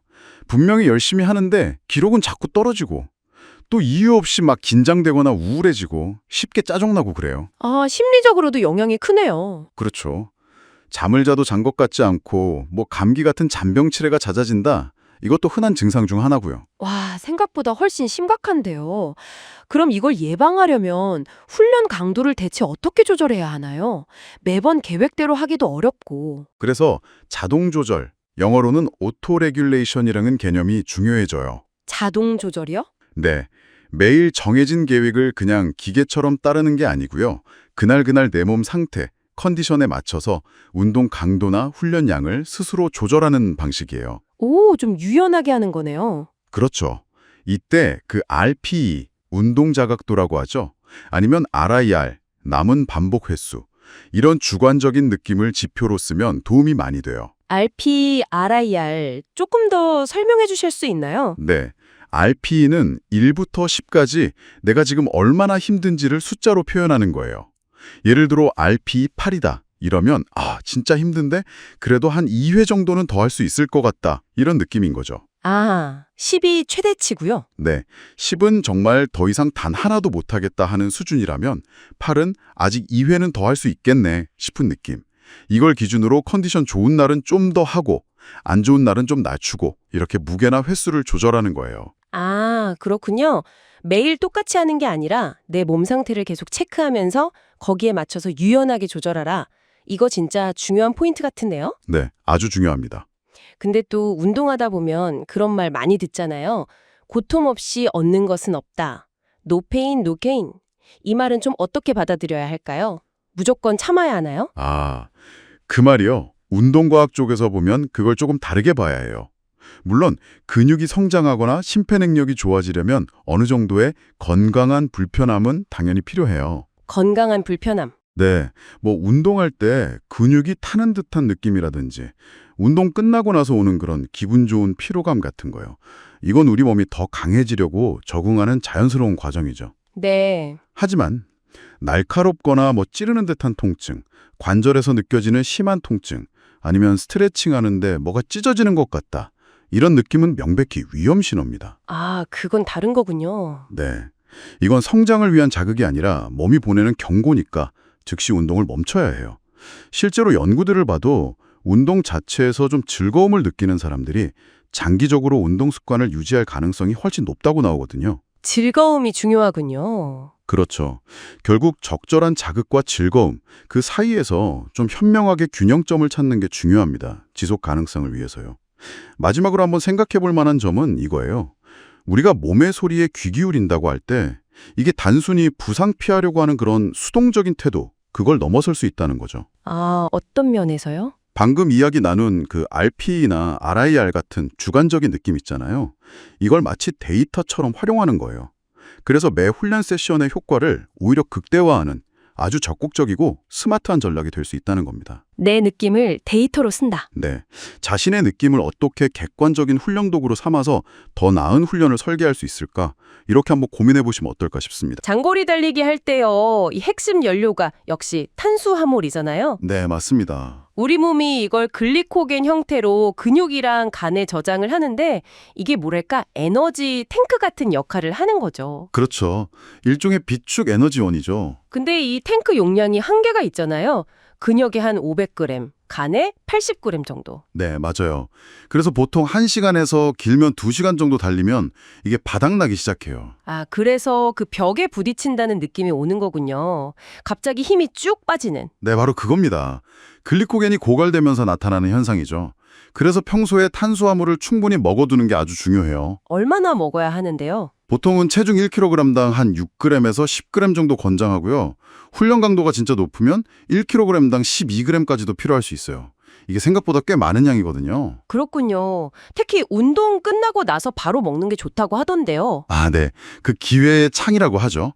운동 후 30분에서 60분 사이. 이때 탄수화물을 먹으면 글리코겐 합성이 아주 효과적으로 일어나요. 왜 그런 건가요? 운동 때문에 인슐린 민감도가 높아져 있어서 글리코겐 저장 효율이 극대화되는 거죠. 그래서 빨리 회복하려면 운동 끝나고 첫 4시간 동안은 매 시간마다 체중 1kg당 1.0g에서 1.2g 정도를 꾸준히 섭취해 주는 게 좋아요. 아, 그렇군요. 마라톤 같은 긴 경주 앞두고는 탄수화물 로딩이라는 것도 하잖아요. 네네, 그 전략 많이 쓰죠. 대회 한 3일 전부터 훈련은 좀 줄이고 대신 탄수화물 섭취를 확 늘려서 글리코겐을 최대한 채워놓는 방식. 맞아요. 보통 체중 1kg당 10g까지 늘리죠. 그렇게 하면 근육 글리코겐 저장량을 평소보다 한 30% 이상 늘릴 수 있다고 해요. 와, 30%나요? 대단하네요. 그럼 뭘 먹는 게 좋을까요? 이때는 소화가 잘 되는 복합 탄수화물, 그러니까 뭐 파스타나 밥, 고구마 같은 게 좋고요. 스포츠 음료나 에너지바 같은 보충제도 도움이 될 수 있죠. 확실히 피로를 늦추고 경기력을 유지하는 데 효과가 있어요. 알겠습니다. 그런데 달리는 도중에도 계속 보충을 해줘야 하는 거 아닌가요? 그럼요. 그것도 아주 중요하죠. 1시간 이상 달린다 싶으면 시간당 30g에서 60g 정도는 꾸준히 탄수화물을 넣어줘야 하고요. 네. 만약에 2시간 반 이상 아주 길게 달릴 때는 시간당 최대 90g까지도 고려해 볼 수 있어요. 90g이요? 네. 근데 더 놀라운 건 최근 연구들을 보면요. 특별한 장훈련이라는 걸 통해서 시간당 120g까지도 흡수하는 선수들이 있다는 거예요. 120g이요? 우와. 그게 가능한가요? 소화가 되나요? 그러니까요. 일반적인 생각으로는 좀 힘들 것 같은데 훈련을 통해 장의 흡수 능력을 키울 수 있다는 거죠. 정말 대단한 수준이죠. 정말 놀랍네요. 자, 그럼 탄수화물 내기는 이 정도로 하고 다음으로 중요한 게 또 단백질이잖아요. 회복이랑 근육 성장에 필수적이라고. 네, 맞습니다. 운동하는 사람들한테는 하루에 체중 1kg당 1.2g에서 2.0g 정도가 권장돼요. 물론 훈련 강도가 높으면 더 필요할 수도 있고요. 이것도 먹는 타이밍이 중요하겠네요. 그렇죠. 특히 운동 끝나고 이 시간 안에 양질의 단백질을 20g에서 40g 정도, 그러니까 체중 1kg당 한 0.25g에서 0.3g 정도를 먹는 게 근육 단백질 합성을 가장 효과적으로 자극한다고 알려져 있어요. 그렇군요. 단백질도 종류가 중요하다고 들었는데요. 네, 맞아요. 특히 류신이라는 아미노산이 중요해요. 이게 근육 합성의 스위치를 켜는 역할을 하거든요. 아, 류신이요? 네. 그래서 류신 함량이 높은 단백질이 좀 더 효과적일 수 있죠. 보통은 동물성 단백질, 살코기나 생선, 계란, 유제품 같은데 류신이 많고 흡수율도 좋다고 하는데요. 네. 그렇다고 식물성 단백질이 나쁜 건 아니고요. 콩이나 렌틸콩, 두부 같은 식물성 단백질도 여러 가지를 잘 조합해서 먹으면 충분히 필요한 양을 채울 수 있습니다. 알겠습니다. 마지막으로 지방 이야기도 안 할 수 없죠. 지방도 에너지원으로 쓰이니까요. 물론이죠. 무조건 피해야 하는 건 아니에요. 하루 총 섭취 칼로리의 한 20%에서 35% 정도는 지방으로 채우는 게 좋습니다. 특히 낮은 강도로 오래 달릴 때 지방이 아주 중요한 연료가 되거든요. 아, 그렇군요. 그럼 어떤 지방을 먹어야 할까요? 그게 중요하죠. 종류를 잘 골라야 해요. 아보카도나 견과류, 씨앗류, 올리브 오일, 그리고 연어나 참치 같은 기름진 생선에 많은 불포화 지방 위주로 섭취하는 게 좋고요. 네. 반대로 포화 지방은 총 칼로리의 10% 미만으로 제한하고 트랜스 지방은 가능하면 피하는 게 좋습니다. 아, 오메가3 같은 거 말씀하시는 거죠? 생선 기름에 많은 거. 네, 맞아요. 그런 오메가3 지방산이 염증을 줄여주고 회복을 돕는다는 연구 결과들이 꾸준히 나오고 있어서 중요하게 보고 있습니다. 와, 정말 영양 전략이라는 게 생각보다 훨씬 복잡하고 중요하네요. 그렇죠. 단순히 뭘 얼마나 먹느냐에서 끝나는 게 아니라 언제 먹는지, 또 어떤 종류를 먹는지가 다 중요하고요. 그런데 여기서 요즘 더 주목하는 건 아까 잠깐 말씀드렸던 장의 능력이에요. 장의 능력이요? 네. 우리 몸이 영양소를 얼마나 잘 흡수하고 견뎌낼 수 있느냐는 거죠. 시간당 90g, 심지어 120g의 탄수화물을 소화시키고 흡수하는 건 그냥 되는 게 아니라 훈련을 통해서 장의 적응력을 키워야 가능하거든요. 아, 그래서 장훈련이라는 말이 나오는 거군요. 맞습니다. 아무리 계획을 잘 세워서 연료를 공급해도 장이 그걸 받아들이지 못하면 소용이 없으니까요. 그래서 최상의 경기력을 위해서는 단순히 영양 섭취 계획뿐만 아니라 고탄수화물 부하를 견딜 수 있도록 장을 훈련시키는 것까지 함께 고려하는 뭐랄까 좀 더 통합적인 접근이 필요해 보입니다. 단순히 뭘 먹느냐를 넘어서 우리 몸이 그걸 어떻게 활용할 수 있도록 준비시키느냐의 문제로 확장되는 거군요. 네, 바로 그 점입니다. 우리 몸 자체를 최적의 연료 활용 시스템으로 만들어 나가는 과정이라고 볼 수 있겠죠. 달리기 선수들 기본적인 영양소 외에 꼭 챙겨야 할 미량 영양소들이 있잖아요. 특히 철분, 이게 중요하다고 들었어요? 네, 맞아요. 철분은 그 산소 운반에 정말 필수적이거든요. 부족하면 왜 그렇게 피곤하고 기록도 잘 안 나올까요? 아, 그게 헤모글로빈의 핵심 성분이라서 그래요. 근육으로 산소를 날라주는 역할을 하는데 이게 부족하면 에너지가 딸리는 거죠. 쉽게 지치고 숨도 가쁘고 아하. 심하면 얼굴도 좀 창백해 보일 수 있고요. 특히 여성 선수들은 생리 때문에 손실이 더 커서 더 신경 써야 하고요. 그럼 뭘 먹어야 보충이 잘 될까요? 붉은 살코기 아니면 콩 종류, 시금치 같은 짙은 잎채소 좋고요. 아, 그리고 비타민C랑 같이 먹으면 흡수가 훨씬 잘 돼요. 오렌지 주스 같은 거요. 아, 비타민C랑 같이 기억해야겠네요. 네, 커피나 차는 좀 시간 간격을 두는 게 좋고요. 흡수를 방해할 수 있거든요. 그렇군요. 그럼 뼈 건강 그리고 근육 기능에는 칼슘이랑 비타민 D가 중요하다고 하던데요. 이건 어떤가요? 네, 칼슘은 뼈 자체를 튼튼하기도 하지만 근육이 수축하고 신경 신호 보내는 데도 꼭 필요해요. 네네. 비타민 D는 이 칼슘 흡수를 도와주는 아주 중요한 파트너죠. 아, 파트너 역할? 네, 그래서 둘 다 부족하면 특히 달리기처럼 뼈에 충격이 계속 가는 운동에서는 피로골절 위험이 커질 수 있어요. 여성 선수들은 더 조심해야겠고요. 맞습니다. 골밀도 관리가 중요하죠. 비타민 D는 햇볕 쬐는 게 제일 좋긴 한데 그게 부족하다면 뭐 지방 많은 생선이나 계란 노른자 아니면 보충제도 방법이고요. 에너지를 만드는데 직접 관여하는 비타민 B군도 있잖아요. 이건 어떻습니까? 비타민 B군 중요하죠. 우리가 먹은 걸 에너지로 전환하는 전 과정에 다 필요해요. 특히 B12가 채식하는 분들한테 중요하다고 들었어요. 정확해요. B12는 신경계랑 적혈구 만드는 데 필수적인데 이게 주로 동물성 식품에 많거든요. 네. 그래서 채식 위주로 하시면 결핍되기 쉬워요. 그러면 막 피곤하고 근력도 약해지고 심하면 손발저림 같은 신경 문제도 생길 수 있고요. 엽산, B군도 중요하죠. 네, 엽산도 중요하고요. 이건 잎채소나 콩류에 많이 들어 있습니다. 면역력이나 회복에 중요한 건 없을까요? 뭐 아연이나 마그네슘 같은 거요? 네, 아연은 면역 기능, 상처 회복, 그리고 에너지 대사에도 관여하는데요. 이게 땀으로 많이 빠져나가요, 선수들은. 아, 땀으로요? 네. 그래서 부족하면 쉽게 지치고 감기 같은 거에도 잘 걸릴 수 있어요. 굴이나 육류, 견과류에 많고요. 마그네슘은요? 근육경련이랑 관련이 있다던데요? 맞아요. 마그네슘은 근육이 제대로 수축하고 이완하는 데 꼭 필요하고 에너지 생성에도 관여해요. 부족하면 눈밑 떨림이나 자다가 쥐나는 거 있죠. 네네, 알죠. 그런 근육 경련이 잦아지고 잠도 잘 못 잘 수 있어요. 녹색잎 채소나 견과류, 씨앗, 통곡물 이런 데 많습니다. 그럼 항산화제는요? 비타민 C, E 같은 거. 운동 중에 활성산소 생긴다는데 꼭 보충제로 먹어야 하나요? 운동하면 자연스럽게 산화 스트레스가 생기긴 하는데 우리 몸이 또 거기에 적응하는 능력도 있거든요. 네. 그래서 비타민C나 E 같은 항산화제가 세포 보호에 도움은 되지만 가장 좋은 건 역시 과일, 채소로 자연스럽게 먹는 거예요. 아, 음식으로. 네. 고용량 보충제는 오히려 몸의 자연스러운 적응을 방해할 수도 있다는 연구도 있어서 좀 신중해야 합니다. 알겠습니다. 자, 이제 영양소만큼 중요한 수분 공급 이야기로 넘어가 보죠. 탈수가 생각보다 심각하다고요. 그럼요. 체중의 2%만 수분이 부족해도 경기력은 확 떨어집니다. 2%요? 생각보다 적네요. 네, 몸 안 온도랑 심박수는 올라가고 지구력, 집중력 다 안 좋아지죠. 더 심해지면 근육 경련 오거나 열사병 같은 거 위험도 커지고요. 그럼 운동할 때 물은 어떻게 마시는 게 좋을까요?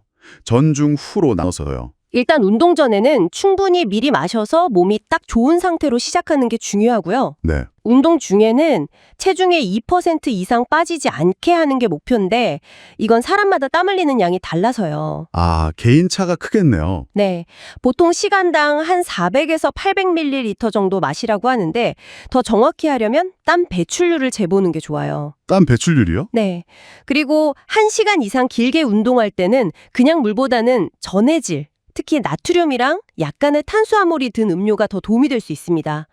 운동 끝나고 나서는 당연히 빠져나간 수분이랑 전해질 보충에 집중해야 하고요. 그 땀 배출률 계산, 그거 좀 복잡할 것 같은데 실제로 할 수 있나요? 생각보다 간단해요. 운동하기 직전이랑 끝난 직후에 체중을 재고요. 운동 중에 마신 물량, 혹시 소변 봤으면 그것도 빼서 계산하는 거죠. 아, 운동 전 체중, 운동 후 체중, 플러스 마신 물량, 소변량, 운동 시간. 맞습니다. 그걸 운동 시간으로 나누면 시간당 얼마나 땀을 흘리는지 알 수 있어요. 날씨나 운동 강도 따라 달라지니까 몇 번 해보면 자기 데이터가 생기죠. 땀으로 나트륨이 많이 빠져나간다고 하셨는데 그럼 물만 너무 많이 마시면 위험할 수도 있다는 건가요? 그 저나트륨 혈증? 네, 바로 그겁니다. 땀 1리터에 나트륨이 적게는 500mg, 많게는 2000mg까지도 들어있거든요. 와, 생각보다 많네요. 네. 그래서 장시간 운동하면서 나트륨 보충 없이 맹물만 계속 마시면 혈액 속 나트륨 농도가 너무 낮아져서 위험해요. 저나트륨 혈증이죠. 증상이 어떤데요? 처음엔 메스껍고 머리 아프고 약간 헷갈리고 그런데 심해지면 발작하거나 의식을 잃을 수도 있어요. 마라톤 같은 거 하시는 분들은 정말 조심해야 합니다. 그럼 스포츠 음료는 어떤 걸 골라야 할까요? 종류가 많던데요. 저농도, 등장성, 고농도 이런 거요. 그 농도별로 쓰임새가 좀 다른데요. 저농도 하이파토닉은 수분 흡수가 제일 빨라요. 그래서 아주 덥거나 수분 보충이 급할 때 좋고요. 네. 등장성 아이소토닉은 우리 몸 체액이랑 농도가 비슷해서 수분하고 에너지 공급 균형이 제일 잘 맞아요. 그래서 가장 일반적으로 많이 쓰이죠. 그럼 고농도는요? 고농도 하이퍼토닉은 탄수화물이 많아서 에너지 보충에 초점을 맞춘 거예요. 아주 길게 운동하거나 회복할 때 쓰는데 대신 수분 흡수는 좀 느려요. 상황에 맞게 고르는 게 중요합니다. 카페인 음료는요? 이뇨작용 때문에 수분 보충에 안 좋다는 말도 있던데. 그게 쉬고 있을 때나 아주 많이 마시면 약간의 이뇨 효과가 있을 순 있어요. 근데 운동 중에 적당량 마시는 건 전체 수분 상태에 거의 영향 없다는 게 일반적인 의견입니다. 오히려 경기력 향상에 도움이 될 수도 있고요. 들어보니까 이 피로나 경기력 저하 같은 게 꼭 훈련을 너무 많이 해서만 그런 게 아닐 수도 있겠네요. 맞아요. 그게 정말 중요한 포인트예요. 네, 계속 피곤하거나 기록이 안 오르거나 자꾸 쥐가 나거나 할 때 무조건 내가 너무 많이 뛰었나 하기 전에 혹시 철분이나 마그네슘, 비타민 D나 B군 같은 게 부족한 건 아닌지, 아니면 내가 좀 만성적으로 탈수 상태는 아닌지, 이런 영양이나 수분 쪽을 먼저 체크해 볼 필요가 있다는 거죠. 원인이 다른 데 있을 수도 있다. 네, 때로는 그것만 바로잡아도 문제가 확 좋아지기도 하거든요. 결국 수분 공급처럼 미량 영양소 섭취도 개인 맞춤이 중요하겠네요. 그렇습니다. 채식주의자라든지 성별에 따라서 특히 여성분들 철분, 햇볕은 얼마나 쬐는지, 또 사람마다 소화 흡수 능력도 다르잖아요. 네네. 그래서 그냥 일반 권장량만 보고 따라하기보다는 필요하면 피 검사 같은 걸로 자기 상태를 정확히 알고 식단이나 보충 계획을 세우는 게 제일 좋죠. 문제가 생기기 전에 미리 관리하는 게 중요하고요. 어쩌면 우리의 훈련 일지에 단순히 달린 거리랑 시간만 적을 게 아니라 뭘 먹고 마셨는지도 좀 더 자세히 기록해 보는 건 어떨까요? 생각지도 못한 데서 경기력 향상이나 회복의 열쇠를 찾을 수도 있거든요. 달리기 전에 뭘 먹을지 또 언제 먹을지 이게 기록이나 회복에 정말 큰 영향을 미치잖아요. 네, 그렇죠. 특히 운동 시작까지 남은 시간이 얼마냐에 따라 전략이 좀 달라져야 하고요. 1시간도 안 남았다 이럴 때는 어떻게 하는 게 좋을까요? 그럴 땐 소화가 빨리 되는 탄수화물이 좋아요. 바나나 하나 정도? 그러니까 최소 30g 정도 드시고 물 충분히 마시는 게 중요하죠. 간단하게. 그럼 시간이 좀 더 있다면요? 한 2-3시간 정도? 여유가 있다면 좀 더 균형 잡힌 식사가 가능해요. 체중 1kg당 탄수화물 한 1-2g, 단백질도 0.5g 정도 챙겨주면 좋고요. 그렇군요. 근데 핵심은 역시 운동 시간에 가까워질수록 소화가 편한 탄수화물 위주로 가는 거겠네요? 맞습니다. 그래야 위장 부담 없이 저장된 글리코겐을 잘 활용하고 또 바로 쓸 에너지를 확보할 수 있으니까요. 코르티솔 분비 억제 효과도 있다고요? 스트레스 호르몬요? 네, 그것도 기대할 수 있는 부분이죠. 근육 분해를 줄이는 데 도움이 될 수 있어요. 물론 사람마다 소화 능력은 다르니까 자신에게 맞는 걸 찾는 게 먼저고요. 자, 그럼 이제 달리기 시작했습니다. 한 60분 넘어가고 특히 90분 이상 길게 뛸 때는 중간에 꼭 연료 보충을 해줘야 한다고들 하잖아요. 네, 필수적이죠. 에너지가 떨어지기 시작하니까요. 보통 시간당 탄수화물 30g에서 60g 정도가 권장되던데 이건 어떤 기준인가요? 그 정도가 이제 대부분의 주자들이 큰 위장 문제 없이 흡수할 수 있는 일반적인 양이에요. 젤이나 츄, 스포츠 음료 같은 게 편하고요. 실제 음식도 괜찮다고 하셨죠? 바나나나 감자 같은 거요? 네, 그것도 좋은 대안이 될 수 있어요. 근데 여기서 진짜 흥미로운 건 만약 2시간 반 이상 아주 길게 달린다. 이러면 얘기가 좀 달라져요. 더 필요하다는 건가요? 네, 우리 몸이 생각보다 대단해서 시간당 최대 90g까지도 처리할 수 있다는 연구가 있어요. 심지어 장훈련이라고 위장을 단련시키면 120g까지도 흡수율을 높일 수 있다고 합니다. 와, 위장도 근육처럼 단련이 되는군요. 그런 셈이죠. 이때는 포도당이랑 과당을 섞어서 먹으면 흡수 경로가 달라서 더 효율적일 수 있고요. 그리고 나트륨 보충, 이것도 빼놓으면 안 돼요. 맞다. 땀으로 염분이 많이 빠져나가니까요. 네, 시간당 한 300에서 600mg 정도 그 정도 보충해주면 수분 균형이나 신경 기능 유지에 도움이 됩니다. 그럼 이제 힘든 달리기가 끝났습니다. 회복 단계인데요. 그 유명한 3R이 있잖아요. 연료 보급, 재건, 수분 보충. 네, refuel, rebuild, rehydrate 이 세 가지가 회복의 핵심이죠. 고갈된 글리코젠은 어떻게 채우는 게 가장 빠를까요? 운동 끝나고 나서 첫 4시간 동안 시간당 체중 1kg당 1.0에서 1.2g 정도 탄수화물을 꾸준히 먹어주는 게 좋아요. 상당히 많은 양이네요. 단백질은요? 근육 회복 때문에. 근육 재건을 위해서는 질 좋은 단백질 20에서 40g 정도 섭취가 권장돼요. 보통 탄수화물이랑 단백질 비율을 3대1이나 4대1로 맞추라고 하잖아요. 네, 많이 들어봤어요. 같이 먹으면 인슐린 반응이 더 좋아져서 글리코겐 저장도 근육 회복도 더 효과적이거든요. 시너지 효과가 있는 거죠. 수분 보충도 중요하고요. 체중 변화를 보는 게 좋다면서요. 맞아요. 운동 전후로 후 체중을 재서 만약 0.5kg 줄었다면 그 손실량의 1.2배에서 1.5배 정도, 그러니까 대략 500에서 700ml 정도는 보충해 주는 게 좋습니다. 전해질도 같이 보충하면 더 좋고요. 예전에는 운동 끝나고 30분, 뭐 늦어도 1시간 안에는 무조건 먹어야 한다. 이 기회의 창 이야기가 거의 정설처럼 여겨졌잖아요. 아, 네. 그 아나볼릭 윈도우 말씀이시죠? 네네.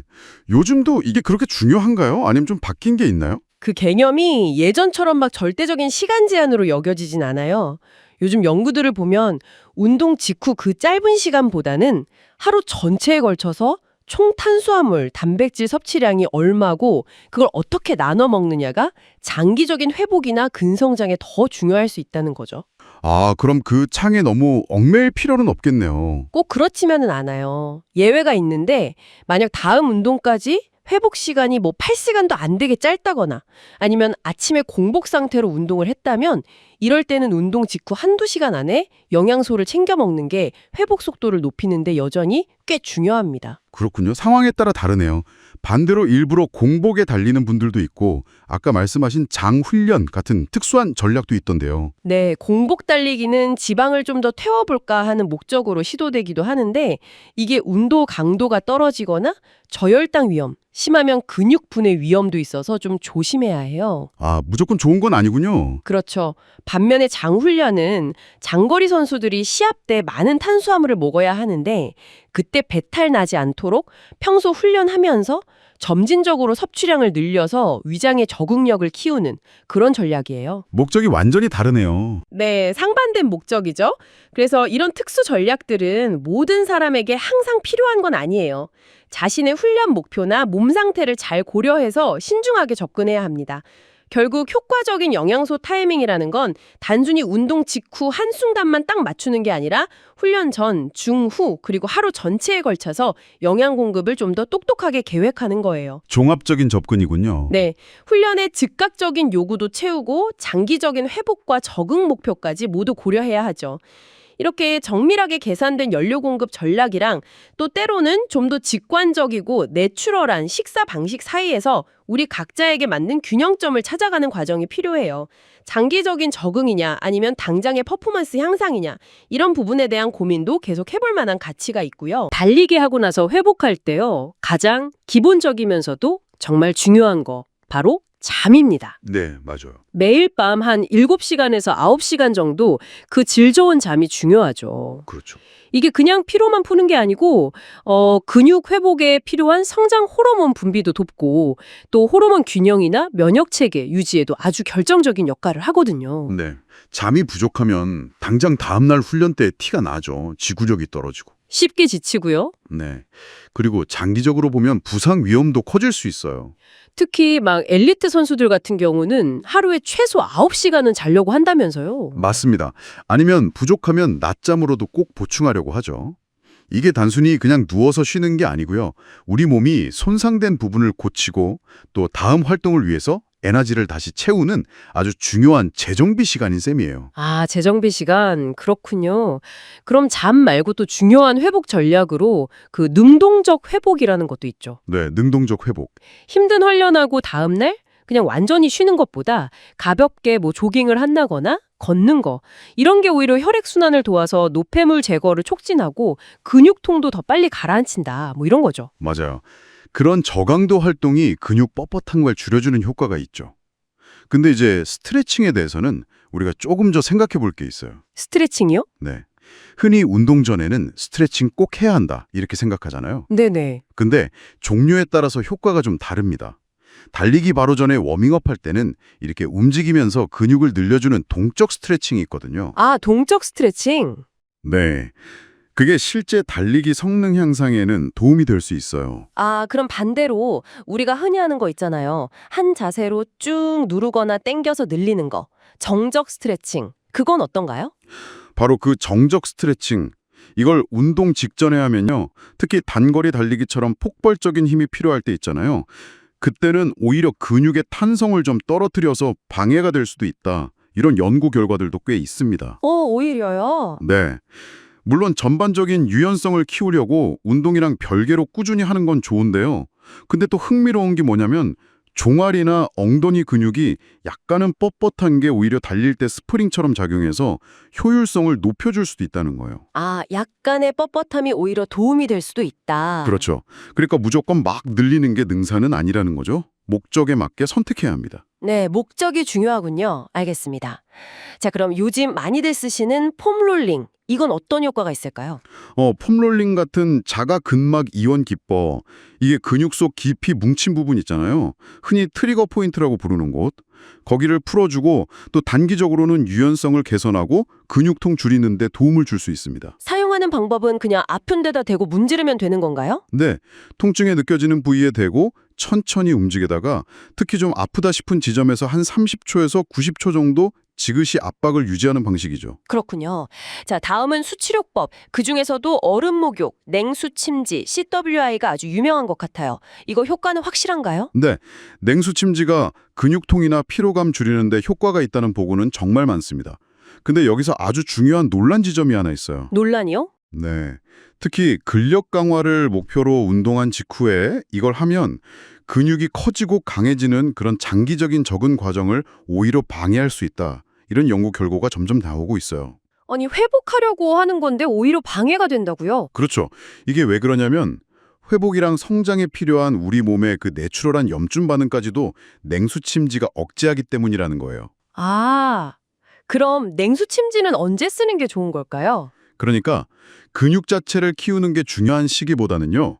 예를 들어 경기가 막 연달아 있거나 다음날 바로 컨디션을 최상으로 만들어야 할 때, 이렇게 빠른 회복 자체가 더 중요할 때, 그럴 때 전략적으로 활용하는 게 현명할 수 있다는 거죠. 그렇군요. 그럼 냉탕, 온탕 오가는 교대욕은 어떤가요? 그것도 효과가 있나요? 교대욕, CWT도 혈관이 막 수축했다 확장했다라면서 펌핑 작용으로 혈류를 좋게 해서 회복을 돕는다는 원리인데요. 근데 냉수 침지에 비해서는 아직 효과에 대한 연구 결과가 명확하게 결론이 난 상태는 아닙니다. 아, 아직은 좀 더 연구가 필요하군요. 그럼 반대로 사우나 같은 온열요법은요? 사우나 같은 경우는 근육 회복이나 지구력 향상에 긍정적일 수 있다는 보고들이 있는데요. 다만 탈수를 일으킬 수 있으니까 격렬하게 운동한 직후라든지 중요한 경기 바로 전날에는 피하는 게 좋습니다. 네, 알겠습니다. 또 다른 회복 방법으로 압박 의류나 마사지도 있잖아요. 이건 어떤가요? 네, 압박 의류는 그 외부에서 압력을 줘서 붓기를 줄이고 혈액순환을 돕고요. 또 근육이 미세하게 떨리는 걸 줄여서 근육통 완화나 회복 속도 향상에 도움이 될 수 있다는 증거들이 꽤 있습니다. 그리고 마사지 같은 경우는 통증이나 뻐근함을 줄여주고 심리적으로 좀 편안하게 해주는 효과는 분명히 있죠. 네, 심리적인 효과요. 네, 근데 이게 직접적으로 경기력을 향상시킨다는 과학적 근거는 아직은 좀 부족한 편이에요. 하지만 마사지 받고 나서 몸이 좀 풀렸다, 회복된 것 같다 이렇게 느끼는 주관적인 만족감, 이것도 무시할 순 없죠. 훈련 동기부여에 중요하니까요. 듣고 보니 여기서 좀 흥미로운 지점이 있는 것 같아요. 방금 말씀하신 것처럼 여러 회복 방법들이 실제 목근육 손상 수치 같은 객관적인 지표를 확 개선한다기보다는 우리가 느끼기에 몸이 개운하다, 회복된 것 같다. 이런 주관적인 감각을 좋게 만드는 데 더 큰 영향을 미친다는 거네요. 정확합니다. 아주 중요한 포인트예요. 객관적인 수치 변화는 크지 않더라도 통증이 줄고 기분이 나아졌다고 느끼면 다음 훈련에 훨씬 긍정적으로 임할 수 있거든요. 그래서 회복 전략을 선택할 때는 그런 객관적인 효과뿐만 아니라 심리적인 만족감, 뭐랄까 내가 이걸 해서 회복하고 있다는 그런 느낌이나 믿음, 이것도 상당히 중요하게 고려해야 합니다. 네, 심리적인 측면도 중요하군요. 그렇죠. 더 나아가서 아까 냉수 침지 예시처럼요. 지금 내 훈련 목표가 근력 강화 기간인지 아니면 지구력 향상 기간인지 이런 현재 상황에 따라서 회복 방법을 다르게 적용하는 주기화 개념을 도입하는 게 아주 중요합니다. 모든 방법이 모든 시기에 다 좋은 건 아니니까요. 결국에는 정말 다양한 회복 방법들이 있는데 어떤 한 가지 방법이 최고라고 하기보다는 우리 각자의 몸 상태나 지금 하고 있는 훈련의 목표에 맞춰서 가장 효과적인 조합을 스스로 찾아 나가는 과정, 그게 중요한 것 같습니다. 네, 맞습니다. 단순히 뭐가 유행한다고 따라하기보다는 우리 몸이 보내는 신호에 좀 귀 기울이고 또 현재 훈련 단계를 고려해서 회복 계획을 계속 조절해 나가는 것. 이런 개인 맞춤형 접근이 장기적으로 봤을 때 더 좋은 결과를 가져다 주지 않을까 싶네요. 훈련을 통해서 강해지려고 막 노력을 하는데 어느 순간 몸이 좀 예전 같지 않다 이런 느낌 받을 때가 있습니다. 네, 그게 그냥 피곤해서 그럴 수도 있지만 어쩌면 좀 더 깊은 문제의 신호일 수도 있거든요. 이 차이를 아는 게 중요하겠네요. 그 긍정적인 상태부터 좀 볼까요? 기능적 오버리칭이라고 하셨죠. 네, 맞아요. 그건 일부러 훈련 강도를 좀 높여서 일시적으로는 수행 능력이 살짝 떨어져요. 근데 그러고 나서 잘 회복하면 이전보다 더 강해지는 그 초과 보상 효과를 노리는 거죠. 계획된 거예요, 이건. 계획된 거군요. 근데 여기서 선을 넘으면 이제 비기능적 오버리칭이 되는 겁니다. 이때는 회복하는 데만 몇 주, 길면 몇 달씩 걸리고요. 수행 능력 저하뿐만 아니라 기분 변화라던가 호르몬 불균형 같은 문제도 같이 와요. 그럼 더 심각해지면 어떻게 되나요? 그게 이제 과훈련 증후군, OTS로 갈 수 있는데 이건 최소 2달 이상 아주 극심한 피로가 계속되고요. 신경계, 내분비계, 면역계까지 다 문제가 생기는 상태예요. 와, 선수 생명까지 위험할 수 있다고요? 네, 그럴 수 있습니다. 특히 그 지구력 운동 선수들 있잖아요. 이런 분들한테는 아주 심한 피로감, 우울감, 그리고 좀 특이하게 안정시 심박수가 오히려 비정상적으로 낮아지는 그런 부교감 신경성 과훈련 형태가 나타나기도 해요. 심리적인 문제도 무시 못하겠네요. 운동선수 번아웃이라는 것도 있잖아요. 그렇죠. 계속되는 훈련이랑 경쟁 스트레스 때문에 정서적으로나 신체적으로 완전히 지쳐버리는 상태죠. 운동에 대한 흥미도 잃고 성취감도 못 느끼고 심하면 진짜 운동에 갇혀있다는 느낌까지 받는다고 하더라고요. 이게 과훈련 증후군이랑 같이 오기도 하고 아니면 그 결과로 나타나기도 하고 그런 건가요? 호흡시 계속 피곤한 거, 그리고 잠들기 어렵거나 자다가 자주 깨는 거요. 또 안정시 심박수 변화도 중요해요. 초기엔 좀 올라가다가 만성화되면 오히려 떨어지는 경우도 있거든요. 면역력 떨어져서 감기 자주 걸리고 상처 잘 안 낫고 이런 것들도 신호일 수 있습니다. 심리적으로도 신호가 있겠죠. 그럼요. 괜히 우울하고 짜증 잘 내고 감정 기복 심해지는 거. 그리고 예전이랑 다르게 운동하기 싫고 집중 안 되고 불안감 높아지고 막 경쟁심 같은 게 사라지는 것도 주요 신호예요. 원인이 뭘까요? 되게 복합적이겠죠. 네, 다양한데 제일 흔한 건 역시 훈련 오류죠. 훈련량이나 강도를 너무 갑자기 확 늘린다거나 아니면 훈련 방식이 너무 똑같아서 몸이 적응할 틈을 안 주는 거예요. 대회 너무 자주 나가는 것도 그렇고요. 쉬는 것도 중요할 텐데요. 맞아요. 충분히 안 쉬거나 잠을 잘 못 자는 거. 회복 부족, 이게 더해지면 문제가 훨씬 커지죠. 영양 문제도 있을 것 같아요. 그럼요. 단순히 칼로리가 부족한 거 말고도 탄수화물, 단백질, 철분 같은 특정 영양소가 부족해도 회복이 더뎌져서 과훈련으로 가기 쉬워요. 거기에다가 개인적인 스트레스나 학업, 직장 문제, 주변 기대 같은 심리적인 압박까지 더해지면 네, 결국에는 훈련으로 몸에 가해지는 부하와 그걸 회복하는 능력 사이의 균형이 깨져버리는 게 핵심인 거죠. 그럼 이걸 어떻게 예방해야 할까요? 만 딱 적는 게 아니라 운동할 게 얼마나 힘들었는지, 그 RP라고 하죠. 운동 자각도, 그거랑 잠은 잘 잤는지, 질은 어땠는지, 그날 기분이나 스트레스 정도, 어디 아픈 데는 없는지 이런 걸 꾸준히 기록하는 거죠. 그래서 평소랑 다른 패턴을 빨리 알아차리는 거군요. 예를 들면 같은 운동인데 RP가 계속 높다거나 그렇죠. 그게 몸이 보내는 이상 신호일 수 있으니까요. 조치가 필요하다는 거죠. 객관적인 수치도 도움이 될까요? 심박수 같은 거요? 네, 아주 유용하죠. 매일 아침 딱 잠에서 깨자마자 재는 안정시 심박수 RHR이랑 심박변이도 HRV가 대표적이에요. 안정시 심박수가 평소보다 계속 한 5회에서 10회 이상 높거나 낮게 나온다. 아니면 HRV 값이 계속 떨어진다. 이러면 회복이 잘 안 되고 있다는 중요한 단서가 될 수 있어요. 근데 HRV는 다른 스트레스에도 영향받는다고 들었는데요. 맞아요. 그래서 훈련 일지에 적은 주관적인 느낌이랑 같이 종합적으로 봐야 정확합니다. 훈련 계획 자체도 좀 똑똑하게 짜야겠네요. 네, 그게 바로 주기와 원칙인데요. 장기 목표 아래에 중주기, 소주기로 나눠서 훈련 강도랑 양을 의도적으로 조절하는 거예요. 몸이 적응하고 또 회복할 시간을 계획적으로 주는 거죠. 예를 들면요? 한 3주 빡세게 훈련했으면 다음 일주는 일부러 훈련 부하를 확 줄이는 회복 주간 또는 디로드를 넣는 시기예요. 피로가 너무 쌓이지 않게요. 아, 전략적으로 쉬는 거군요. 네, 일주일에 최소 하루는 아예 운동을 쉬는 완전 휴식일도 꼭 필요하고요. 중요한 대회 앞두고는 훈련량을 서서히 줄여서 몸 상태를 최상으로 만드는 테이퍼링도 해야 하고요. 만약 이미 과훈련 상태라면 어떻게 해야 하나요? 정도에 따라 다르겠지만 일단 활동량을 줄이는 상대적 휴식이 가장 중요해요. 물론 잘 먹고 잘 자는 건 기본이고요. 회복하는 데는 뭐 짧으면 몇 주지만 길면 1년 이상 걸릴 수도 있어요. 그렇군요.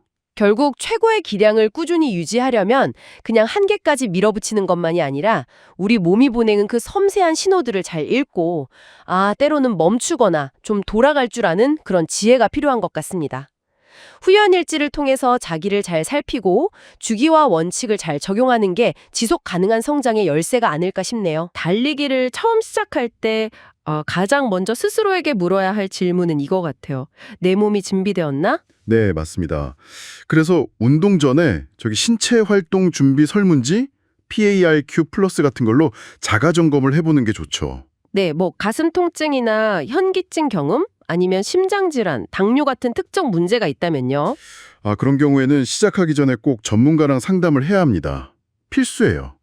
특히 그 45세나 50세 이상이거나 고혈압, 천식 같은 기존 질환이 있는 분들. 네, 그리고 평소에 신체 활동이 거의 없었던 분들도 마찬가지고요. 의사와 먼저 상의해서 안전한 출발점을 찾는 게 중요합니다. 일단 안전이 확보되면 그 다음은 목표 설정이겠죠? 그렇죠. 근데 많은 분들이 처음부터 막 5km 몇 분 안에 완주 이런 결과에 집착하기 쉬운데요. 저도 그럴 것 같아요. 근데 그보다는 주 3회 20분씩 달리기처럼 과정을 중심으로 목표를 세우는 게 꾸준함을 유지하는 데는 훨씬 효과적이거든요. 과정 중심 목표. 여기에 그 스마트 기준을 적용하는 거군요. 맞습니다. 구체적이고 specific, 측정 가능하고 measurable, 또 달성 가능하면서도 achievable, 우리 목표랑 관련 있고 relevant, 시간 제한을 두는 거죠. 네, 중요한 건 남하고 비교하거나 뭐 예전의 나와 비교하지 않는 거고요. 그렇죠. 나만의 속도로 점진적으로 나아가는 걸 받아들이는 태도, 이게 중요해요. 근데 또 막상 시작하려면 내가 할 수 있을까 하는 두려움이나 귀찮음이 생기잖아요. 그럼요. 아주 자연스러운 감정이죠. 처음부터 완벽할 필요는 없는 거죠. 그럼요. 아주 짧게 그냥 몇 분이라도 시작해서 조금씩 늘리고 정해진 시간에 꾸준히 나가는 습관을 만드는 게 중요해요. 괜찮아, 한 걸음만 더. 이렇게 스스로 다독이면서요. 네, 전체 코스를 생각하기보다는 그냥 발밑에 보폭 하나하나에 집중하는 것도 좋은 방법이고요. 약간의 긴장감은 오히려 에너지로 바뀔 수도 있어요. 그 지점이 흥미롭네요. 심리적인 준비랑 신체적인 준비가 같이 가야 한다는 거요? 네, 핵심입니다.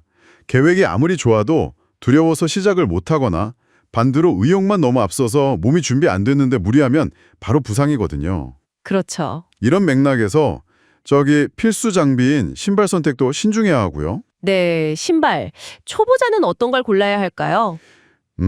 처음에는 발에 오는 충격을 잘 흡수해주는 쿠셔닝이 좀 풍부한 거요. 그리고 발 뒤꿈치 부분이 상대적으로 높아서 발목 부담을 덜어주는 소위 데일리 트레이너 유형이 좋습니다.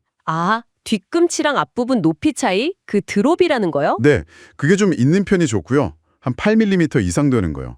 그 탄소섬유 플레이트 들어간 신발 있잖아요. 네네, 요즘 많이 나오는 거요? 그런 건 보통 초보자한테는 아직 권장되진 않아요. 그리고 신발 고를 때 발 유형도 알아야 한다고 하던데요. 발이 안쪽으로 꺾이는 관회전, 바깥쪽으로 꺾이는 과외전, 아니면 내추럴 타입, 이것도 중요한가요? 네, 자기 발 움직임을 이해하면 도움이 되죠. 발이 안쪽으로 좀 과하게 무너지는 관회전 경향이 있다면 발을 좀 더 안정적으로 지지해주는 안정화 기능이 있는 신발이 좋고요. 안정화 신발이요? 네, 특별한 쏠림이 없는 내추럴 타입이나 바깥쪽으로 딛는 과회전 주자라면 일반적인 쿠셔닝화, 그러니까 내추럴 신발이 잘 맞을 수 있습니다. 신어볼 때 팁 같은 것도 있을까요? 신었을 때 가장 긴 발가락 앞에 엄지손톱 하나 정도 공간 여유가 있는지 확인하시고요. 그리고 발이 약간 붓는 저녁 시간에 구매하는 게 실패 확률을 좀 줄일 수 있어요. 저녁이요? 그리고 신발도 수명이 있죠. 그럼요. 소모품이니까요. 대략 한 400에서 800km 정도 뛰면 쿠션 기능이 떨어지니까 교체 시기도 염두에 두셔야 합니다. 자, 그럼 마음의 준비도 하고 신발도 골랐어요. 이제 실제로 어떻게 달려야 할지 훈련 프로그램을 봐야 할 텐데요. 그 카우치 투 5K, C2OK 가 아주 유명하더라고요. 네, C2OK는 정말 대표적인 입문 프로그램이죠. 이름 그대로 소파에만 있던 사람도 9주 뒤에는 5km 혹은 30분을 달릴 수 있게 설계됐어요. 핵심은 뭔가요? 핵심은 점진적 부하 증가입니다. 처음 몇 주간은 걷는 시간이 달리는 시간보다 훨씬 길어요. 그러다 주차가 진행될수록 달리기 시간을 조금씩 늘려나가는 거죠. 아, 천천히 늘리는 거군요. 네, 일주일에 3번 꾸준히 하고 운동 사이사이에 충분히 쉬어주는 게 중요하고요.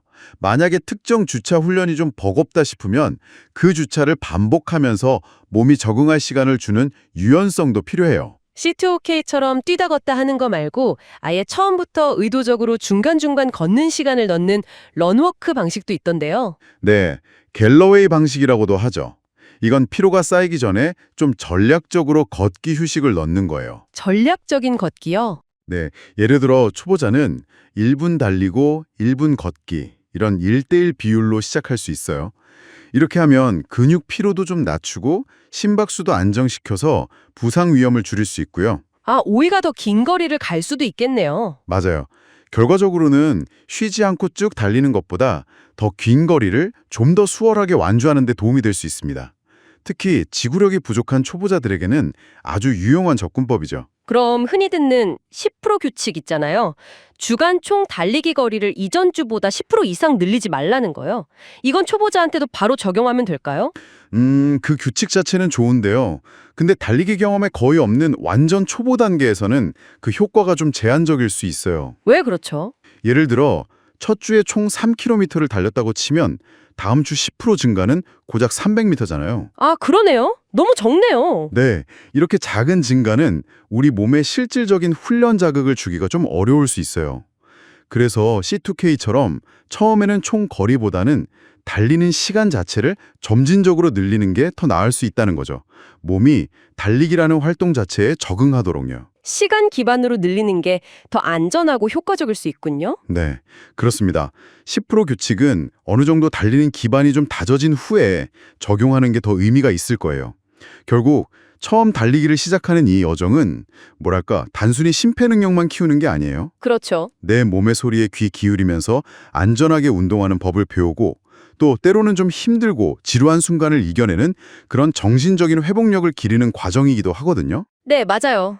그래서 2단계에서는 기록 단축이나 남들과의 경쟁 이런 것보다는 부상 없이 즐겁게 달리는 경험, 그래서 이걸 지속 가능한 운동 습관으로 만드는 것, 그 자체가 가장 큰 성공이라고 생각해요.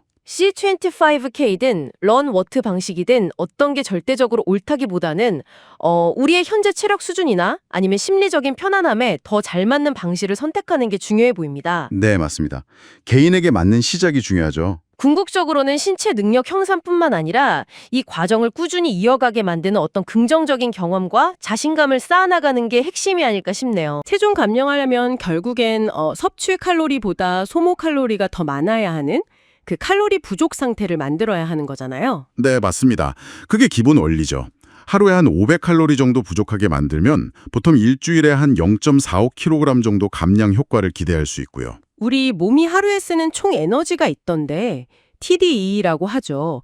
이게 그냥 가만히 있을 때 쓰는 기초대사량, 또 활동할 때 쓰는 에너지, 그리고 음식을 소화시킬 때도 에너지를 쓴다고요? 그렇죠. 그 세 가지를 합친 게 총 에너지 소비량인데 달리기는 주로 이 활동 에너지 소비량을 늘리는 데 기여를 하는 거고요. 아, 그래서 달리기가 칼로리 태우는데 효과적이라고 하는 거군요. 듣기로는 30분만 달려도 조건만 맞으면 최대 670칼로리 이상 태울 수도 있다던데요? 네, 그럴 수 있습니다. 물론 이건 사람마다 체중이나 달리는 속도, 운동 강도, 시간에 따라서 꽤 차이가 나긴 합니다만 상당히 효율적인 방법이죠. 그리고 운동 끝나고 나서도 칼로리가 더 탄다는 그 애프터번 효과 있잖아요.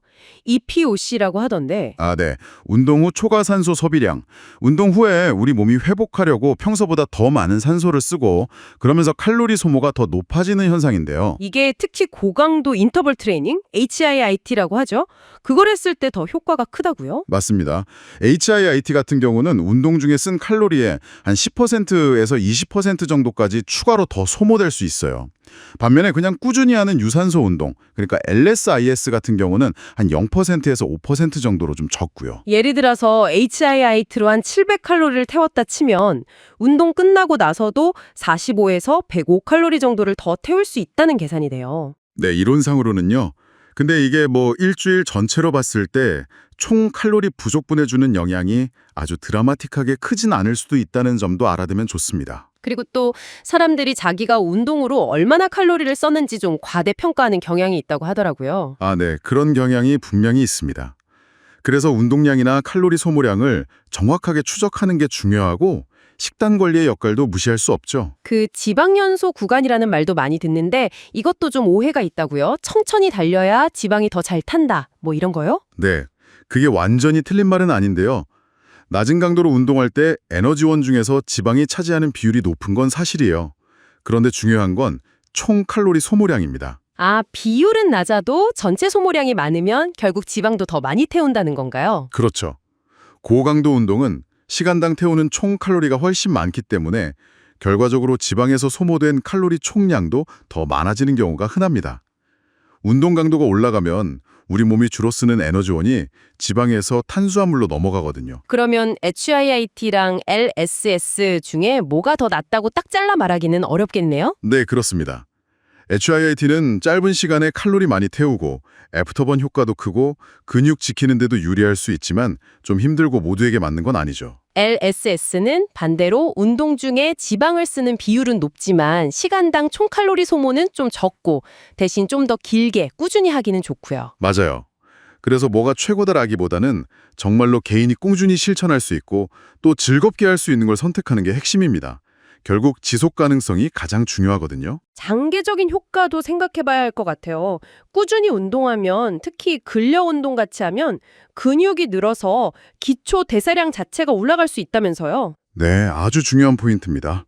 근육량이 늘면 쉬고 있을 때도 더 많은 칼로리를 태우게 되니까요. 달리기 자체도 운동 직후에 일시적으로 기초 대사량을 높이는 효과가 있고요. 기초 대사량이 높아지면 확실히 체중 관리가 좀 더 수월해지겠네요. 그렇죠. 그래서 체중 감량은 80%가 식단, 20%가 운동, 이런 말이 가끔 운동의 그런 부가적인 하지만 아주 중요한 효과들을 좀 간과하게 만들 수도 있어요. 아, 그러니까 칼로리 소모 외에도 근육 유지라든지 대사율 증가 같은 이점들이 있다는 거군요. 네, 식단만 너무 타이트하게 조절하면 근육이 빠지고 기초 대사량도 떨어질 수 있는데 달리기가 이걸 막아주는 중요한 역할을 하는 거죠. 심지어 식욕 조절에도 긍정적인 영향을 줄 수 있다는 연구들도 있고요. 결국 식단이랑 운동이 시너지를 내야 제대로 효과를 보는 거네요. 식단으로 섭취 칼로리를 조절하고 운동으로 소비 칼로리를 늘리고 근육까지 지켜주고. 정확합니다. 영양적인 측면에서는 가공 덜 된 영양가 풍부한 음식 위주로 드시고 또 너무 적게 먹어서 몸에 연료가 부족하지 않게 충분한 에너지를 공급해 주는 게 중요합니다. 운동 강도에 따라서 탄수화물 섭취 같은 것도 좀 조절하고 물도 충분히 마셔야 하고요. 네, 특히 운동 강도가 높다면 탄수화물이 중요하고요. 수분 섭취는 기본이고 땀을 많이 흘렸다면 전해질 보충도 신경 써야 합니다. 아, 그리고 보충제에 너무 의존하기보다는 내추럴 식품을 통해서 영양을 얻는 게 더 바람직하고요. 그런데요. 열심히 달리는데도 어느 순간 살이 안 빠지는 그 정체기 있잖아요. 이건 왜 오는 걸까요? 단순히 칼로리 문제만은 아닌 것 같은데요. 정체기. 이건 우리 몸의 아주 자연스러운 대사 적응 과정이랑 관련이 깊습니다. 같은 운동을 계속 반복하면 우리 몸이 그 자극에 익숙해져서 더 효율적으로 움직이려고 해요. 에너지를 덜 쓰려고 하는 거죠. 그럼 똑같이 달려도 예전만큼 칼로리가 안 타는 상황이 올 수도 있겠네요. 네, 그럴 수 있습니다. 그래서 이럴 때는 훈련 방식에 변화를 주는 게 중요해요. 뭐 달리는 속도나 거리를 바꿔본다든지 인터벌 트레이닝을 도입한다든지 아니면 근력 운동을 추가하는 식으로요. 새로운 자극을 주는 거죠. 아, 변화가 중요하군요. 생활 습관 같은 것도 영향이 있겠죠. 잠이라든지 스트레스 같은 거요. 물론입니다. 충분히 자고 스트레스 관리 잘하는 건 기본 중에 기본이고요. 정체기 극복에도 아주 중요합니다. 마지막으로 공복 유산소는 어떤가요? 아침에 일어나서 빈속에 달리면 지방이 더 잘 탄다는 얘기도 있던데. 그게 이론상으로는 공복 상태에서 지방을 에너지원으로 더 많이 쓸 수 있긴 해요.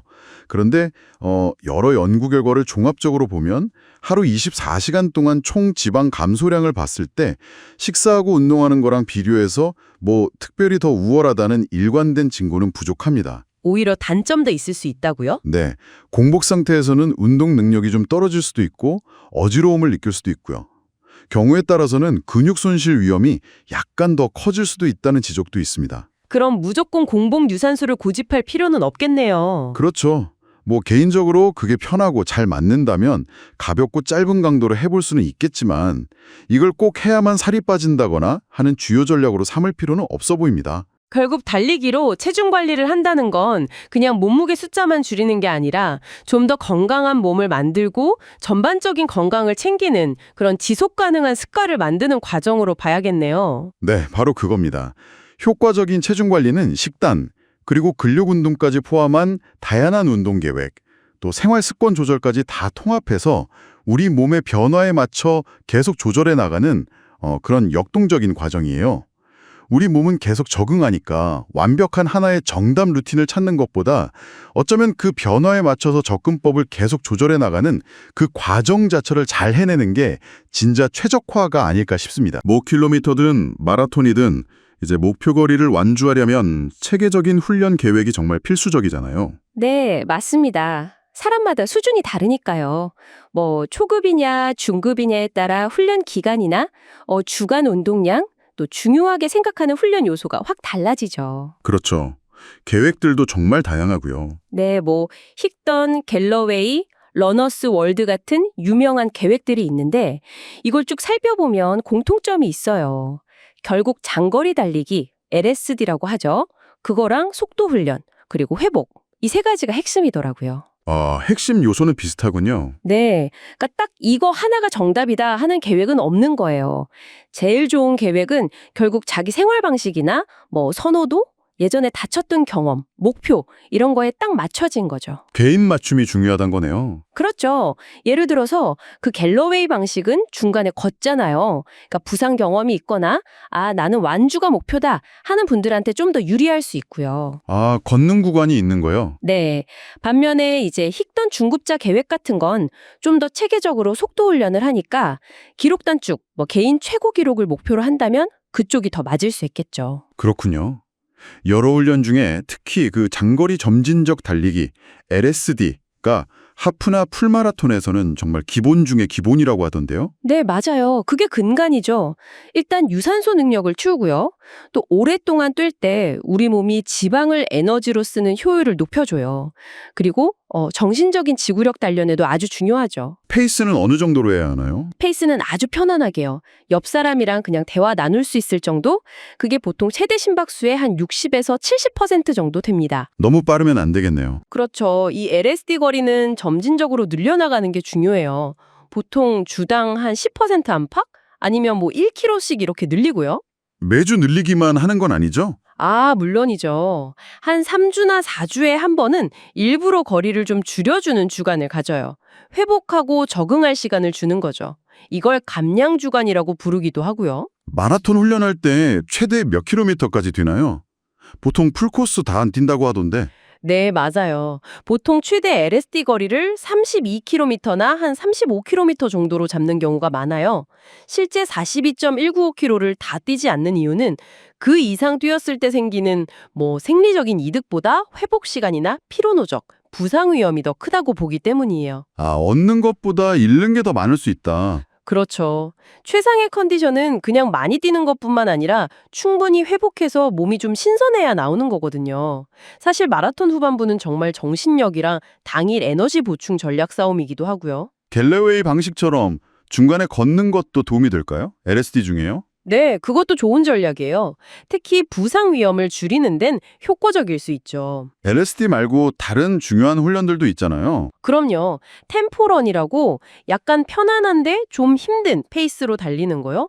역치 훈련이라고도 하는데 이게 젖산 역치를 높여서 더 빠른 속도를 좀 오래 유지하게 도와줘요. 속도를 위한 거군요. 네. 그리고 인터벌 트레이닝. 이건 짧은 거리를 아주 빨리 뛰고 좀 불안전하게 쉬고 이걸 반복하는 거거든요. 최대 산소 섭취량이나 스피드를 직접적으로 키우는 데 좋죠. 아, 인터벌은 정말 힘들던데요. 힘들죠. 그리고 또 중요한 게 회복 달리기. 아주 가볍게 뛰면서 근육 회복을 돕는 거예요. 물론 아예 푹 쉬는 휴식일도 반드시 필요하고요. 몸이 적응하고 성장하는 시간이니까요. 달리기 말고 다른 운동은요? 교차 훈련이나 근력 운동 같은 거요. 아, 중요하죠. 수영이나 자전거 같은 교차 훈련은 달리기에 그 충격 부담 없이 심폐지구력을 유지하거나 키울 수 있어서 좋고요. 근력 운동도 필수예요. 보통 주 2회 정도 권장하는데 달리기 효율도 높이고 특히 코어랑 하체 근력을 키우면 부상 예방에 정말 큰 도움이 됩니다. 코어 근력 중요하죠. 네. 이제 대회가 가까워지면 테이퍼링을 한다고 들었어요. 이건 그냥 쉬는 건가요? 아니요, 그게 그냥 쉬는 거랑은 좀 달라요. 전체 훈련량은 줄이는데 중요한 훈련의 강도는 어느 정도 유지하는 거예요. 그래서 경기 당일날 몸 상태를 최상으로 초과 회복 상태로 만드는 좀 과학적인 과정이죠. 아, 일부러 조절하는 거군요. 네. 그래서 이 시기에는 훈련량이 줄어드니까 좀 불안할 수 있는데 테이퍼링 효과를 믿는 게 심리적으로도 중요해요. 경기 당일에는 뭐가 제일 중요할까요? 단연 페이스 관리죠. 초반에 막 흥분해서 너무 빨리 달리면 후반에 정말 힘들어지거든요. 오버 페이스라고 하죠. 네, 경험해 봤어요. 그렇죠. 그래서 처음부터 끝까지 일정한 페이스를 유지하거나 아니면 후반에 조금씩 속도를 올리는 네거티브 스플릿, 이게 이상적이에요. 정신적으로는 어떻게 준비해야 할까요? 긴 레이스를 뭐 몇 개 구간으로 좀 나눠서 생각하는 게 도움이 되고요. 그리고 좀 긍정적인 자기 대화, 할 수 있다라든지 이 페이스 유지하자 같은 만트라를 활용하는 것도 힘든 순간을 넘기는 데 도움이 되죠. 결국 효과적인 훈련 계획이라는 건 점진적으로 훈련 강도를 높여가는 거랑 또 충분히 회복하는 것 사이에서 그 균형을 잘 맞추는 과정이에요. 검증될 원칙들을 기본으로 하되 우리 각자의 몸 상태나 생활, 목표에 맞게 계속 조절해 나가야 하는 거죠. 네, 꾸준함과 조절이 핵심이군요. 맞습니다. 경기 당일의 성공은 결국 이런 꾸준한 훈련 결과에다가 영리한 테이퍼링, 그리고 잘 짜인 영양, 수분 공급, 페이스 조절, 또 정신적인 전략까지 다 합쳐졌을 때 만들어지는 거라고 할 수 있습니다. 훈련을 통해 신체는 준비되지만 특히 마라톤 후반부처럼 정말 극한 상황에 닥쳤을 때 그 이전에 훈련했던 최대 거리가 얼마였던 간에 그걸 넘어서게 하는 순수한 정신력의 힘은 과연 어디까지 작용하는 걸까요? 달리기 부상은 특정 부위에 반복적인 스트레스가 쌓여서 생기는 경우가 많죠. 네, 과사형 손상이라고 부르는데 생각보다 흔합니다. 그런데 단순히 그 아픈 부위만의 문제라기보다 뭐 발목이나 고관절 같은 하지 전체 움직임과 연결된 경우가 많다고 하더라고요. 맞습니다. 운동사슬 전체에 기능 부전이 숨어 있는 경우가 많죠. 가장 대표적인 게 무릎 앞쪽 통증, 이른바 러너슨인데요. 이건 왜 이렇게 자주 발생하는 걸까요? 네, 그 러너슨이 의학적으로는 슬개대퇴 통증 증후군이라고 하는데 이게 무릎뼈 주변 통증이 특징이죠. 가장 큰 원인은 뭐랄까 무릎뼈가 허벅지뼈 위에서 제대로 움직이지 못하는 거예요. 제대로 못 움직인다. 네, 슬개골 부정렬이라고 하는데 달릴 때 무릎뼈가 정상 경로를 벗어나면서 마찰이나 압력이 증가하고 그게 통증으로 이어지는 겁니다. 아하. 사람마다 골반에서 무릎까지 이루는 각도, 그 큐각이라는 게 이게 크거나 아니면 달릴 때 무릎이 안쪽으로 휙 꺾이는 동적 외반 현상 또는 발이 안쪽으로 너무 많이 무너지는 과회내 같은 것들이 다 영향을 줄 수 있어요. 결국 무릎 자체 문제라기보다는 다리 전체의 어떤 불균형이군요. 그렇죠. 예를 들어 허벅지 앞쪽 근육 중에서도 특히 안쪽 근육, 내측 광근이라고 하는데 이게 약하거나 아니면 햄스트링이 너무 짧거나 또 고관절 주변 근육에 힘이 부족하거나 불균형한 게 근본 원인일 때가 많습니다. 그렇군요. 무릎 앞쪽 말고 바깥쪽 통증도 정말 많잖아요. 장경인대 증후군, ITBS요. 이것도 좀 설명해 주시죠. 특히 내리막 달릴 때 심해지던데요. 네, 장경인대 증후군도 아주 흔하죠. 무릎 바깥쪽에 날카롭거나 타는 듯한 통증이 특징인데요. 예전에는 장경인대라는 긴 인대가 뼈랑 계속 마찰해서 염증이 생긴다고 봤어요. 네, 저도 그렇게 알고 있었어요. 근데 최근에는 그 인대랑 뼈 사이에 있는 지방 조직이나 다른 결합 조직이 눌리면서 압박을 받아서 염증이 생긴다는 설명이 좀 더 설득력을 얻고 있습니다. 원인이 조금 다르네요. 핵심 원인 중 하나로 꼽는 건 엉덩이 옆쪽 근육, 특히 그 중둔근이라는 근육의 약화예요. 중둔근이요? 네, 이 근육이 약하면 달릴 때 골반이 한쪽으로 푹 꺼지거나 좌우로 많이 흔들리거든요. 그러면 다리가 안쪽으로 좀 과하게 돌아가면서 장경인대에 걸리는 긴장, 텐션이 확 높아지는 거죠. 아, 그래서 통증이 생기는 거군요. 네, 그리고 갑자기 훈련 거리를 확 늘리거나 말씀하신 것처럼 특히 내리막 훈련을 너무 많이 하는 것도 주요 위험 요인입니다. 그럼 이런 부상들을 막으려면 어떻게 할까요? 첫 번째 전략은 뭘까요? 부상 예방의 핵심은 첫째로 훈련량을 아주 점진적으로 늘리는 겁니다. 이게 정말 중요해요. 보통 주간 총 달리기 거리를 이전 주보다 10% 이상 늘리지 않는 게 일반적인 가이드라인이죠. 10% 룰이군요. 네, 그리고 또 최근 일주일 훈련량과 지난 4주간의 평균 훈련량을 비교하는 급승 대만성 작업부하 ACWR이라는 개념이 있어요. 이걸 관리하는 것도 도움이 됩니다. 쉽게 말하면 몸이 적응할 시간을 충분히 주면서 훈련 강도를 조절하는 거예요. 이 비율이 너무 급격하게 높아지지 않도록 하는 거죠. 부하 관리네요. 그리고 물론 계획적인 휴식과 충분한 수면, 이건 회복과 적응에 정말 필수적입니다. 훈련량 조절 정말 중요하군요. 두 번째는 아무래도 달리기 자세겠죠? 어떻게 달려야 부상을 줄일 수 있을까요? 케이던스 같은 거요. 바로 효율적인 달리기 자세예요. 분당 발걸음 수, 즉 케이던스를 한 170에서 180보 정도로 유지하면 자연스럽게 보폭이 줄어들어요. 보폭이 줄어든다. 네, 그러면서 발이 땅에 닿을 때 받는 충격을 줄일 수 있습니다. 발은 몸의 중심 바로 아래쪽에 착지하는 게 가장 이상적이고요.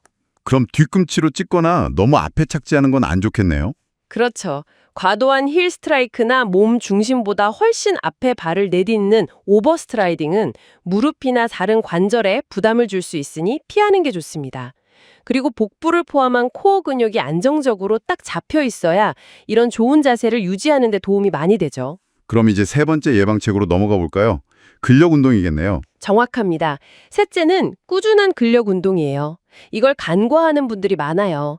일주일에 한 2, 3번 정도 코어, 엉덩이 근육, 그리고 고관절 주변 근육, 하지 근육 전반을 강화하는 운동을 해주면 정말 좋습니다. 어떤 운동들이 있을까요? 스쿼트나 런지, 그리고 한 발로 서서 하는 데드리프트, 플랭크, 옆으로 누워서 다리 들기 같은 동작들이 효과적이죠. 이런 운동들이 달릴 때 충격을 더 잘 흡수하게 해주고 관절을 안정적으로 잡아줘서 부상 위험을 크게 줄여줍니다. 달리기로는 잘 단련되지 않는 근육들도 보강해지는 역할도 하고요. 알겠습니다. 그런데 이렇게 예방을 해도 부상이 올 수 있잖아요. 만약 통증이 시작됐다면 초기 대처는 어떻게 해야 할까요? 무조건 쉬어야 하나요? 좋은 질문입니다. 부상 초기에는 그 POLS 2 원칙이라는 걸 기억하면 도움이 됩니다. POLS요? 경찰 말인가요? 하하, 네, 약자인데요. 보호, protection, 최적 부하, optimal loading, 냉찜질, ice, 압박, compression, 그리고 거상, elevation, 이 앞글자를 딴 거예요. 여기서 특히 중요한 게 최적 부하, optimal loading입니다. 예전에는 부상이면 무조건 쉬라고 했잖아요. 네, RIC였죠. Rest. 맞아요. 근데 요즘은 완전한 휴식보다는 통증이 없는 범위 내에서 가벼운 활동을 점진적으로 하면서 회복을 촉진하는 게 더 좋다고 봅니다. 이게 최적 부하 개념이에요. 아, 무조건 쉬는 게 능사는 아니군요. 물론 운동 후에 생기는 자연스러운 근육통하고 부상의 신호인 나쁜 통증은 구분해야 해요. 날카롭거나 한 부위에 딱 국한되거나 쉬어도 계속되는 통증은 주의해야 합니다. 그럼 다시 달리기로 복귀할 때는 어떻게 해야 할까요? 바로 예전처럼 달려도 되나요? 절대 안 되죠. 달리기로 복귀할 때는 정말 점진적인 접근이 필요합니다. 우선 일상생활에서 통증이 완전히 없어야 하고요. 그리고 다친 쪽 근력이 반대쪽 건강한 다리에 한 80%에서 90% 정도는 회복된 후에 시작해야 합니다. 회복 기준이 있군요. 네. 그리고 전문가와 상의해서 처음에는 걷기부터 시작하고 괜찮으면 걷기와 아주 짧은 달리기를 반복하는 프로그램을 따르는 게 좋습니다. 예를 들어 1분 달리고 3분 걷고 이런 식으로요. 아주 조금씩 늘려가야 하는군요. 그렇죠. 그러다 중간에 통증이 다시 생기면 즉시 멈추거나 이전 단계로 돌아가야 하고요. 조급해하면 안 됩니다. 그리고 회복하는 동안에는 수영이나 자전거 타기 같이 충격이 적은 교차 훈련을 병행하면 심폐 기능이나 근력을 유지하는 데 도움이 많이 됩니다. 결국 부상을 겪는다는 것이 단순히 좌절스러운 경험만은 아닐 수도 있겠네요. 네.